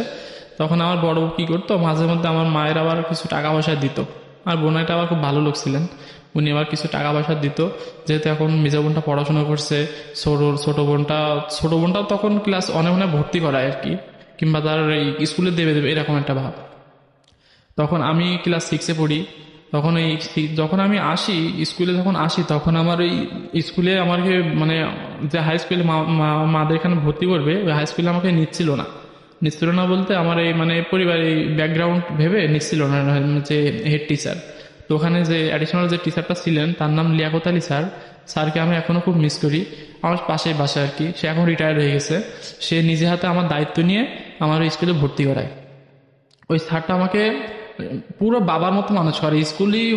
স্কুল হলেও তো একটা টিচারের মতো, কিন্তু না, সে আমাকে খুব মানে একটা বাবার স্নেহ দিয়ে স্কুলে আমাকে ভর্তি করায়, এবং তার ওই ভর্তি করায় আমি তার মানে একেবারে তার কাছের লোক হয়ে যায় একটা। সেই স্কুল ছাড়াও আমাকে খোঁজ নিত যে কি পড়াশোনা কেমন চলছে, কি বৃত্তান্ত, খুবই তাকে আমি এখনো ভুলি নাই। এরকম জীবনে মানে কিছু কিছু মানুষ পেয়েছি, তাদের কথা আমি এখনো খুব ভাবি। যে ওই স্কুলে পড়লাম, ওইভাবে পড়তে তো ওই স্কুল থেকে আমি ম্যাট্রিক পরীক্ষা দিয়েছি। আমাদের স্কুলের নাম ছিল মুক্তিনগর শহীদ সরণি মাধ্যমিক বিদ্যালয়। তো এই স্কুল থেকে আমি এসএসসি পরীক্ষা দিয়েছি 2014 সালে। 2014 সালে আমি এসএসসি পরীক্ষা দিয়েছি। তো এর মধ্যে আমার মেজো বোন কলেজে পড়ছিল। কলেজে পড়তে আমার মেজো বোন আমার দেখতে খুব সুন্দর ছিল। সুন্দর থাকলে আমার মেজো বোন আবার বিয়ে হয়ে যায়। বিয়ে হওয়ার পরে তো আমরা এখন 2 ভাই বোন আছি। তো ওইভাবে আমরা 2 বোন পার হয়ে যাই। আমরা আছি আমি আর আমার ছোট বোন। এর মধ্যে আবার কি হতো, ওই নানীদের যে ঘরটা আগে ছিল, ঘরটা খুব ছোট ছিল বলতে চলাচলা খুব কষ্ট হতো। যে ছোট ছিল, আমরা 13 জন তখন আমার নানীদের বাসার সদস্য। 13 জন সদস্য বলতে আমার ছোট খালা ছিল। ছোট খালা বিয়ে দিয়েছিল আমার আব্বু শয়তানি করে একটা মানে অন্য হাতে তুলে দিছিল। দেওয়ার পরে তো ওই 2টা বাচ্চা হয়। তারপরে আমার খালু চলে যায় বিদেশে, আর খালাদের খোঁজ নেয় না। 2টা বাচ্চা সহ খালা থাকে, প্লাস আমরা তখন 5 জন ছিলাম। তখন যখন আমার বোনেদের বিয়ে হয়নি, 5 জন, আমার নানি, নানা আর মামা আর বুড়ো মা ছিল। আমি যেদিন চলে আসি এখানে আমার নানিদের এখানে, তখন তার কয়েক মাস পরে আমার মামা আমার বিয়ে করার পরে তো ওই মামা তো খরচপাতি দিত। তো এই মামি যখন আসলো, তখন এই মামি কয়েক মাস ভালোই ছিল, কিন্তু তারপরে আমাদের খরচপাতি দিত না। কিন্তু পরে আবার কি করতাম, আমার এই নানিদের যে ঘরটা ছোট ছিল, আমার মারা তখন ভাড়া থাকতো চৌগাছা। ওই চৌগাছাতে আমার ভাড়া থাকতো, ছোট ঘর তো, আমার এখানে তো সবাই থাকা যাবে না। তখন মা কি করলো, যে হসপিটালে চাকরি নিল। আমার মা 3000 টাকা বেতন পায়, আমার বড় তখন পাই 3500 টাকা। এই 6500 টাকা চাকরি করে, এবং ওই চৌগাছায় ভাড়া থাকে। 1000 টাকা একটা রুম নিয়ে ভাড়া থাকে। তো এই ভাড়া থাকা অবস্থায় তো মারা তখন এই মামি যখন আসলো, তখন তো জায়গা আরো মানে শর্ট হয়ে গেল। তো শর্ট হওয়ার পরে তো আমার এক বন্ধু ছিল, তার নাম বাবু। মানে আমার জীবনে তার সাথে খুব মেলামেশা করছি।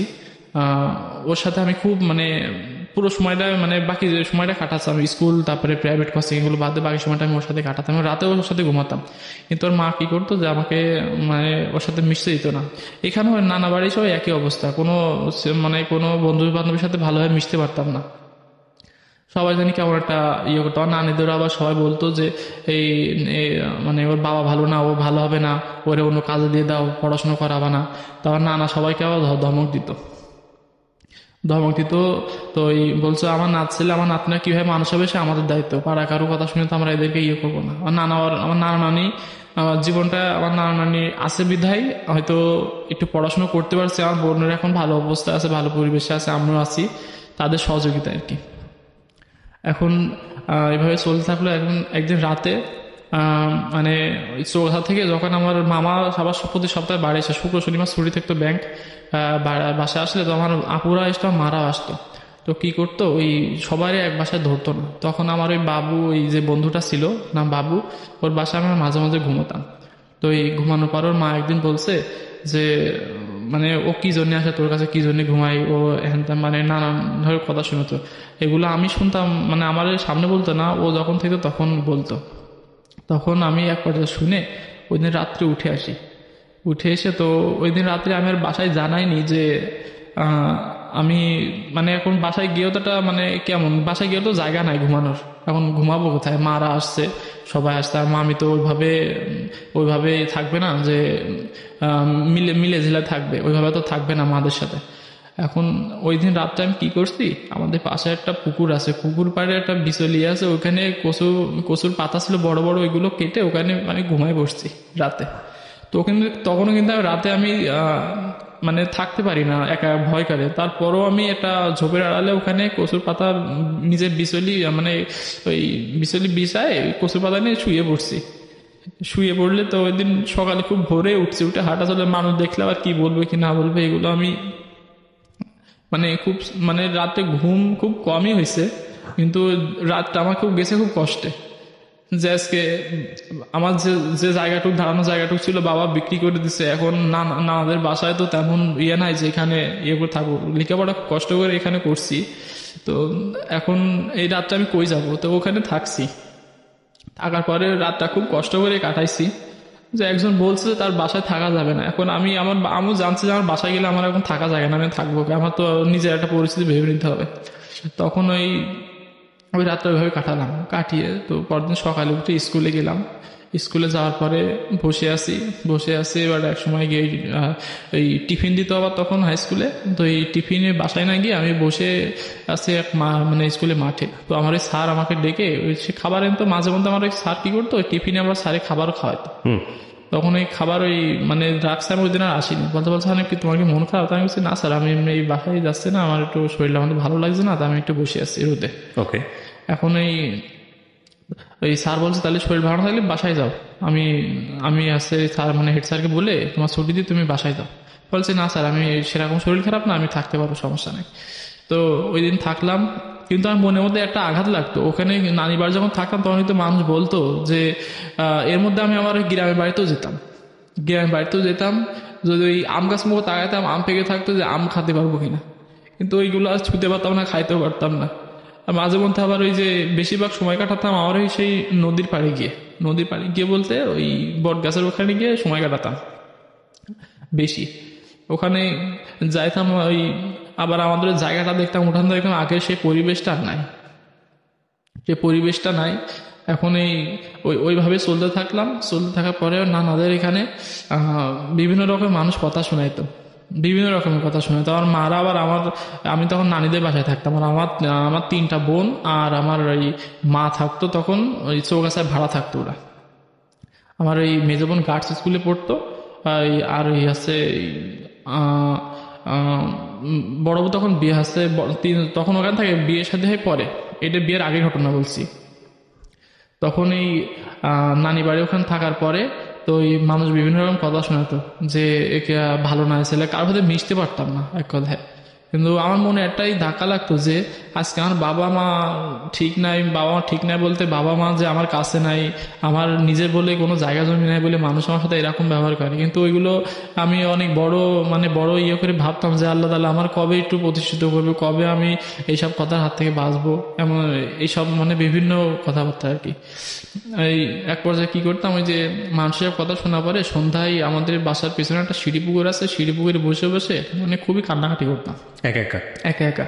আর এগুলো নিয়ে ভাবতাম, আর আবার যেদিন কি ওই আমার সপ্তাহ যেদিন ওই যে শুক্র শনিবার আসতো, সেদিন আমি ওই দিনটার অপেক্ষায় থাকতাম। আর মামা আসবে, মামা আসলে আবার মিষ্টি নিয়ে আসতো, তারপরে আমাকে যাওয়ার সময় কিছু টাকা দিয়ে যেত। আমার ওই দিন আমার আম্মুরা আসতো। এক পর্যায়ে খুশি থাকতাম, আর এক পর্যায়ে খারাপ মন মানসিকতা থাকতাম যে আম্মুরা আসলে হয়তো আমি থাকবো কোথায়, থাকবো কোথায়। আর এক পর্যায়ে ভালো লাগতো যে তাদের মুখ সবার দেখতে পারবো এবং ভালো মন্দ খেতে পারবো। তখন এই চিন্তাটা করতাম।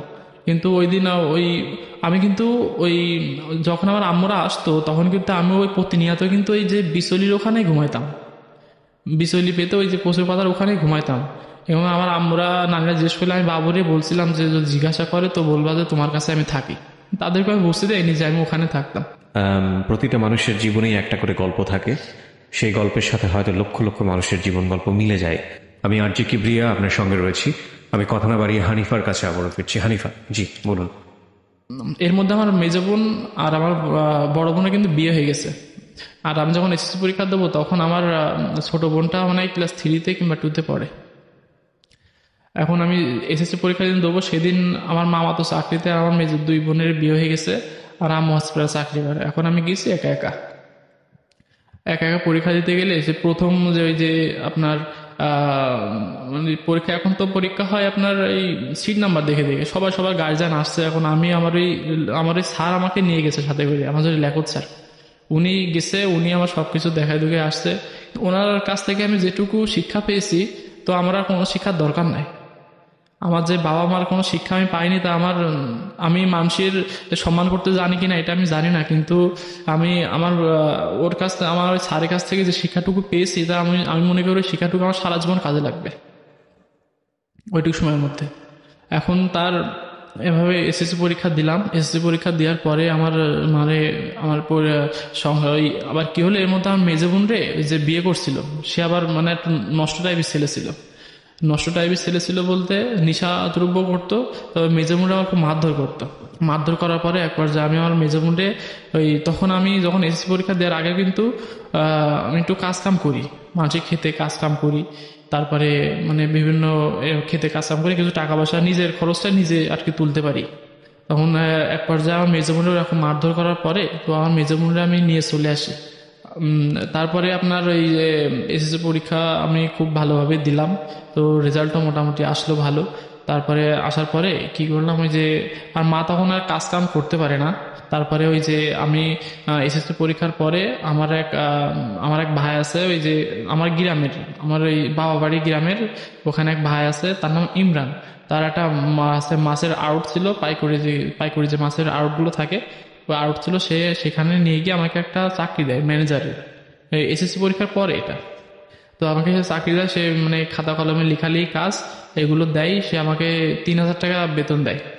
3,000 বেতন তার ওখানে বছরখানিক করার পর ওখান থেকে পরিচিত হয়ে আমার দাদা, মানে আমার ভাইয়ের দাদার সাথে যে দাদা, আমার ওই দাদার সাথে, ওই দাদা ছিল আবার ওই মন্ত্রী ইউনিয়নের চেয়ারম্যানের সাথে পরিচিত হয়। উনি আমার খুব ভালোবাসে, খুব ভালোভাবে ইয়ে করে, যেহেতু আমার পরিবারের ব্যাকগ্রাউন্ড জেনে তারা আমার খুব মানে ভালো একটা মানে এক্সপেক্ট করে।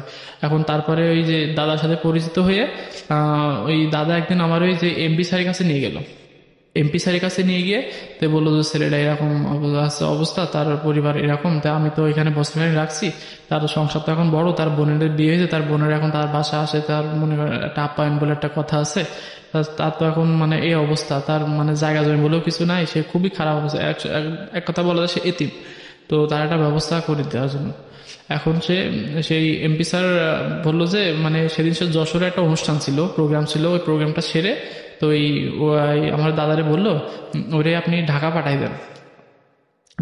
দেন। আমার মানে সে ভিজিটিং কার্ড দিল, ঢাকা পাঠাই দেওয়ার একটা চিন্তা ভাবনা। তখন আর মা আমাকে যেতে দিচ্ছিল না ঢাকায়, যে ওই প্রথম ঢাকা আসবো, তো এই ঢাকা আমাকে যেতে দিচ্ছিল না। তো এই ঢাকায় না আসার পরে তো ওই আপনার কি হলো, ওই যে ওই সাথে আমার আসলো ওই দাদাই আসলো, দাদারও একটু কাজ ছিল সচিবালয়, উনি আসলো ওই এমপি স্যারের বাসায়, দুজনে গেলাম।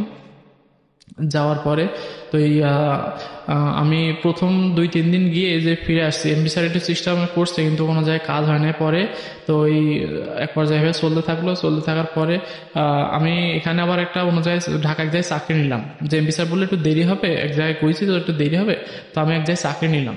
চাকরি নিলাম বলতে আমি মানুষটা এখনো বলবো না, আমি বর্তমানে যার এখানে আছে এখনো, সে তার নাম হচ্ছে আহসান হাবিব স্যার। তিনি কানাডার ভিসা করেন, প্লাস ওই যে অর্থ মন্ত্রণালয়ে কাজ করেন। এখন তার ওখানে একটা চাকরি দিল তার অফিসে প্রায় এখানে এসে আমি আবার পড়াশোনা আমি বন্ধ করি নাই, পড়াশোনার বন্ধ না, এর মধ্যে আমার 2 বছর গ্যাপ গেছিল, আর পারিবারিক অবস্থার জন্য 2 বছর গ্যাপ গেছিল। গ্যাপ যাওয়ার পরে আমি পড়াশোনা করতে পারি না। তো যখন আহসান হাবিব স্যারের অফিসে যখন আমি কাজ নিলাম, তখন সে আমাকে বই কিনে দিল, তারপরে পড়াশোনা যাবতীয় পরীক্ষা সুযোগ সুবিধা যা লাগে সমস্ত সবকিছু, থাকা খাওয়ার মিলে সবকিছু দিত। সে আমাকে প্রতি বৃহস্পতিবারে যাওয়ার আগে আমাকে টাকা দিত, খাওয়ার টাকা, আর বেতনও দিত। সে বেতন দিত আমাকে 6,000 টাকা। তো মোটামুটি এভাবে চলছিল। চলে এসে মানে স্যারের কথা আমি এখনো ভুলবো না, স্যার যেভাবে আমাকে মানুষ করছে, তার একমাত্র তার ছেলের মতন করে আমাকে মানুষ করছে। তার ঢাকা শহরে কেউ কারো খোঁজ নেয় না, অথচ তিনি আমার 3 বেলা খাবার খোঁজ নিচ্ছে, তার বাসায় ভালো মন্দ রান্না হলে পাঠাই দিচ্ছে, নাই ডাকছে। এভাবে এখানে কাটতে লাগলো। তারপরে আমার সংসারটা তো এখন মোটামুটি পর্যায়ে বড় হতে লাগছে, কারণ বোনেরা আসে যায়, একটা খরচ খরচা একটু অন্যরকম। তো এই এমপি স্যার একদিন কি করলো, যে আমি আরেকদিন গেছি একা একা, গেলে এমপি স্যার ওই যে আমাকে ওই আমার যে এখন বর্তমান যে অফিসে আমি জব করছি, সেই অফিসে আমার যে Vikarna Kumar Ghosh sir doctor, inner অফিসে আমি প্রথম দিন যাই, ইনার ভিজিটিং কার্ড দিয়ে নাম্বার দিয়ে পাঠায়, অ্যাড্রেস দিয়ে, যে আইসিটি টাওয়ার আগারগাঁও, ওখানে আমি যাই প্রথম দিন যাওয়ার পরে তিনি আমাকে মানে সময় দিতে পারেন না বলতে, তিনি একটা প্রোগ্রাম ছিল ওই দিন আসতে পারে নাই। প্রথম দিন ডাকলো, ওই দিন আমি আসতে পারি না। দ্বিতীয় দিন সকালে গেছি, সকালে গিয়ে তিনি আমার সিবি নিল, আচ্ছা, কাগজপাতিগুলো নিল। তো ওই দিন আমার বললো যে টেকনিশিয়ানের পদে একটা চাকরি দিবে। টেকনিশিয়ান পদে। তখন আপনি কোন ক্লাসে স্টুডেন্ট? তখন আমি ইন্টারমিডিয়েট আর সেকেন্ড ইয়ারে। ওই দিন আসলাম, এসে স্যার সিবি নিল, সিবি নিয়ে বললো যে আমার একটা টেকনিশিয়ানের লোক লাগবে। তো আমার তো এখন তাহলে আমি তোমার টেকনিশিয়ানের লোক নিলে তো ইন্টারমিডিয়েট পাস লাগবে। তো তখন আমি স্যার বললো যে স্যার, আমি বললাম স্যার আপনি যে কোনো একটা কাজ দেন আমাকে, আমার তো এই মুহূর্তে কাজটা খুবই দরকার। তো এই স্যারের ওই কথা স্যার শুনে স্যার বললো যে কি ঠিক আছে, আমি দেখবা কি করা যায়। আচ্ছা, উনি কি ছিলেন আরেকবার যদি বলেন, এই স্যারটা কে ছিলেন? স্যার উনি হচ্ছে এখন জয়েন্ট সেক্রেটারি আইসিটি ডিভিশনের। আইসিটি ডিভিশনের জয়েন্ট সেক্রেটারি, নাম কি ভদ্রলোকের? ডাক্তার বিকর্ণ কুমার ঘোষ। ওকে, একটা কথা বলি, আমরা ছোটবেলায় একটা কবিতা পড়েছিলাম, মনে আছে কিনা? কোথায় স্বর্গ কোথায় নরক, কে বলে তা বহুদূর, মানুষেরই মাঝে স্বর্গ নরক, মানুষেতেই সুর অসুর। তো একটা কথা আছে না, হিমালয় দেখার জন্য আসলে নেপালে যাওয়ার কোনো দরকার নাই, বা হিমালয়ের পাদদেশে যাওয়ার দরকার নেই। হিমালয়ের মতো মানুষ থাকে না আমাদের সামনে। একই সাথে পশু দেখার জন্য বনে যাওয়ার দরকার নেই, পশুর চেয়েও ভয়ানকতম পশুই মানুষের মধ্যেই বিরাজ করে। আমার সঙ্গে রয়েছে আজকে হানিফা, ওর নাম হচ্ছে আবু হানিফা। আমি জানি না ওর নামটা কে রেখেছিল। কে রেখেছিল আপনার নাম? আমার নাম রেখেছিল আমার মা। আপনার মা? জি। ঠিক আছে, চলুন, তারপর কি হলো? এভাবে আমি স্যারের কাছে আসলাম। স্যার তো বললো টেকনিশিয়ান পদে তোমার একটা চাকরি দেওয়া যেত, কিন্তু আমার একটা টেকনিশিয়ান লোক লাগে, বাকি এখন কোনো পদবি খালি নাই, তো তোমার তো সার্টিফিকেট অনুযায়ী মিলছে না, তখন আমি কি করতে পারি? তো আমি বললাম স্যার আপনি দেখেন, আমার একটা চাকরি খুবই দরকার। আমার পরিবারের ব্যাকগ্রাউন্ড তখন আমি স্যারের কিছু জানাই নাই, যে আমি শুধু একটা কথাই বলছি স্যার চাকরিটা আমার খুব দরকার। তো বললো ঠিক আছে, আমি একটু দেখবো, আজকে তুমি আজকে আসো, আমি পরবর্তী তোমাকে খোঁজ দিব। তারপরে স্যার আমাকে একটা কফি দিল, আমি কফি খেয়ে তখন অফিস থেকে বেরিয়ে গেলাম। বেরিয়ে যাওয়ার পরে তার 2 দিন পরে আমি সকালে ঘুম থেকে উঠে আমি নাস্তা করতে গেছি আমাদের আমি যে বাসায় থাকি মোহাম্মদপুর সূচনা কমিউনিটি সেন্টারের পাশে, আমি রুচিতা রেস্টুরেন্টে নাস্তা করছি। নাস্তা করলে সেখানে আমি একটা রুটি নিছি আর 10 টাকার ভাজি নিছি, নিয়ে আমি খাচ্ছি। খাওয়ার পরে ওই যে খাচ্ছি ওই টাইমে আমার স্যার আমাকে ফোন দিয়ে আমি স্যারের নাম্বার দেখে মানে খুব খুশি হয়েছিলাম যে স্যার আমাকে ফোন দিচ্ছে, হয়তো নিশ্চয় একটা কাজের ব্যবস্থা করবে। এখন আমি ওই খাইতে খাওয়ার অর্ধেক প্রায় ওই অবস্থা আমাকে ফোন দেয়। ফোন দেওয়ার পরে আমি স্যার বললো যে কি তুমি যেদিন আমি ফোন দিল তার পরদিন সকালে আমাকে অফিসে যেতে বলছে, তার সহকারী হিসেবে আমাকে জয়েন দিবে এই কথা বলছে। বলার পরে বলছে পরদিন তুমি আসবা, অফিসে আসবা, তোমার এভাবে একটা কাজ আমি দিচ্ছি। তো দেওয়ার পরে তো আমি ওই খুশিতে তো মানে ওখানে একটা রুটি জায়গা আমি আর একটা মানে রুটিনে একটু মাংস নিছি, মানে খুব খুশি লাগছিল তখন যে আমি খুবই খুশি হয়েছি আর কি, যে পরের দিন সকালে আমি খুব সকাল সকাল ঘুম থেকে উঠছি। এখন আনন্দে গুছিয়ে আমি স্যারের কাছে গেছি। এখন স্যারের কাছে গেলে সে আমাকে ওই দিনই জয়েন দিয়ে দেয়। কত সালের দিকে এটা আমার 2017 সালের 20শে ডিসেম্বর। ওকে, তারপর জয়েন দিয়ে দেয়। এখন তারপরে আমি কাজ ভালোভাবে করছি। অফিসটা দেখে আমার এত পছন্দ হয় যে আমার মনে হয় যে আমার জীবনে এর সাথে আর বেশি কিছু পাওয়ার নাই, মানে চাওয়ারও নাই। আমি এখন মানে আপনি ঢাকা শহরের কথা বলছেন? হ্যাঁ। অফিসটা কোথায়? অফিসটা আইসিটি, আগারগাঁও, ঢাকা। জি। এখন আমি অফিসে ওই দিন খুব খুশিতে আমি দিনটা কাটাচ্ছি, কাজ কাম করছি স্যারের সাথে। এখন কাজ কাম করলে আমি ওই দিন আপনারাই অফিসটা দেখে আমার এতই ভালো লাগে, এতই সুন্দর পরিবেশ, মনোরম পরিবেশ একটা অফিস, এর আগে আমি কোথাও দেখি নাই। তো ওই অফিসটা জব করছি, জব করতে করতে আমার জীবনে শুধু মনে হচ্ছে যে এর বেশি কিছু আমার আর দরকার নাই এখন পর্যন্ত, যেটা যে এর বেশি কিছু আমার দরকার না। আমি যে আজ আমার যেখানে আমার টাকা নাই, আমার কোনো লোকজন নাই, যেখানে আমার বাবা মার কোনো ইয়ে নাই যে একজন একটা রিকোয়েস্ট করে চাকরি দিবে, শুধুই আমার এখানে এই পর্যন্ত আসার মূল একটা উদ্দেশ্য, সেখানে হচ্ছে আমার এই যে ভাইটা তার আউটে চাকরি দিল, চাকরি দেওয়ার পরে চেয়ারম্যান দাদা নিয়ে গেছে, এমপির কাছে গেল, এমপি স্যার আমাকে এত এটা সহযোগিতা করে এই পর্যন্ত নিয়ে আসছে। এমপিটাকে? এমপি অ্যাডভোকেট মনিরুল ইসলাম, সংসদ সদস্য 2 আসন, যশোর 2 আসন। জি। স্যারকে আমি কোনোদিনও ভুলবো না। স্যার আমার জন্য যেটা করেছে অনেক করছে স্যার। আর আমি মনে করি যে আমাদের যে বর্তমান এমপি, তিনি যদি আমাদের এই 2 আসনে যদি মনে করেন যে সারা জীবনও থাকে, তো মানুষের মনে আপত্তি হবে না যে তিনি এমপি থেকে বরখাস্ত হয়ে যান। এত মানুষের সাথে এত ভালোভাবে সে উই লাইক এই ধরনের অ্যাপ্রিসিয়েশন তো সাধারণ মানুষের কাছ থেকে পাওয়া একটা রাজনীতিবিদদের জন্য প্রয়োজন এবং অনেক বড় সার্টিফিকেট আমি মনে করি। আচ্ছা, সেটা ঠিক আছে, কিন্তু তার আগে আপনার জীবন গল্পে আমি আরেকটু ফিরে আসতে চাই। একটা হচ্ছে যে অবর্ণনীয় জীবন, সেটার খুব অল্প সময়েই আপনি কিছুটা হলেও আমাদেরকে বলেছেন, কিন্তু তার আগে আপনি আমাকে আরেকটা বিষয় বলেন। আপনি যখন জবে জয়েন করলেন তখন তো আপনার ইন্টারমিডিয়েট কমপ্লিট হয়নি না? তার মানে আপনি কি এখন পড়াশোনা ছেড়ে দিয়েছেন না? হ্যাঁ, মাঝে ওই চাকরিতে ঢাকা আসার 1 বছর আমার গ্যাপ যায়। 1 বছর গ্যাপ যায় বলতে আমি তখন এই অফিস চাকরি করার আগে আমি 1 বছর পড়তে পারি টাকা পয়সার জন্য। তবে এখানে আসার পরে আমি আবার অ্যাডমিশন নিই। এখন আমি বর্তমানে আপনার সেকেন্ড ইয়ারে আছি, এই আপনার ওই ইন্টারমিডিয়েট ইয়েতে আছে। আমি এবার পরীক্ষার্থী। পরীক্ষা মানে কোথা থেকে পরীক্ষা দিচ্ছিলাম? আমি যশোরে পরীক্ষা দিব। যশোরে পরীক্ষা দেবেন? তো খুব ভালো। আপনার মান্থলি এখন ইনকাম কত? আমার ইনকাম এখন 22,000 টাকা। 20-22 হাজার টাকা? 20-22 হাজার টাকা ও বেসিক 8,250। আচ্ছা। আর টোটালে আমার 20,100। কি গভর্নমেন্ট জব? হ্যাঁ, গভর্নমেন্ট জব। মাশাআল্লাহ, দিস ইজ অ্যামেজিং। অ্যামেজিং এই অর্থে বলছি যে এই ছেলেটার যে অবর্ণনীয় শৈশব, সৃষ্টিকর্তা ওর দিকে মুখ তুলে তাকিয়েছে এবং ও অনেক ভালো একটা জায়গাতে এখন আছে।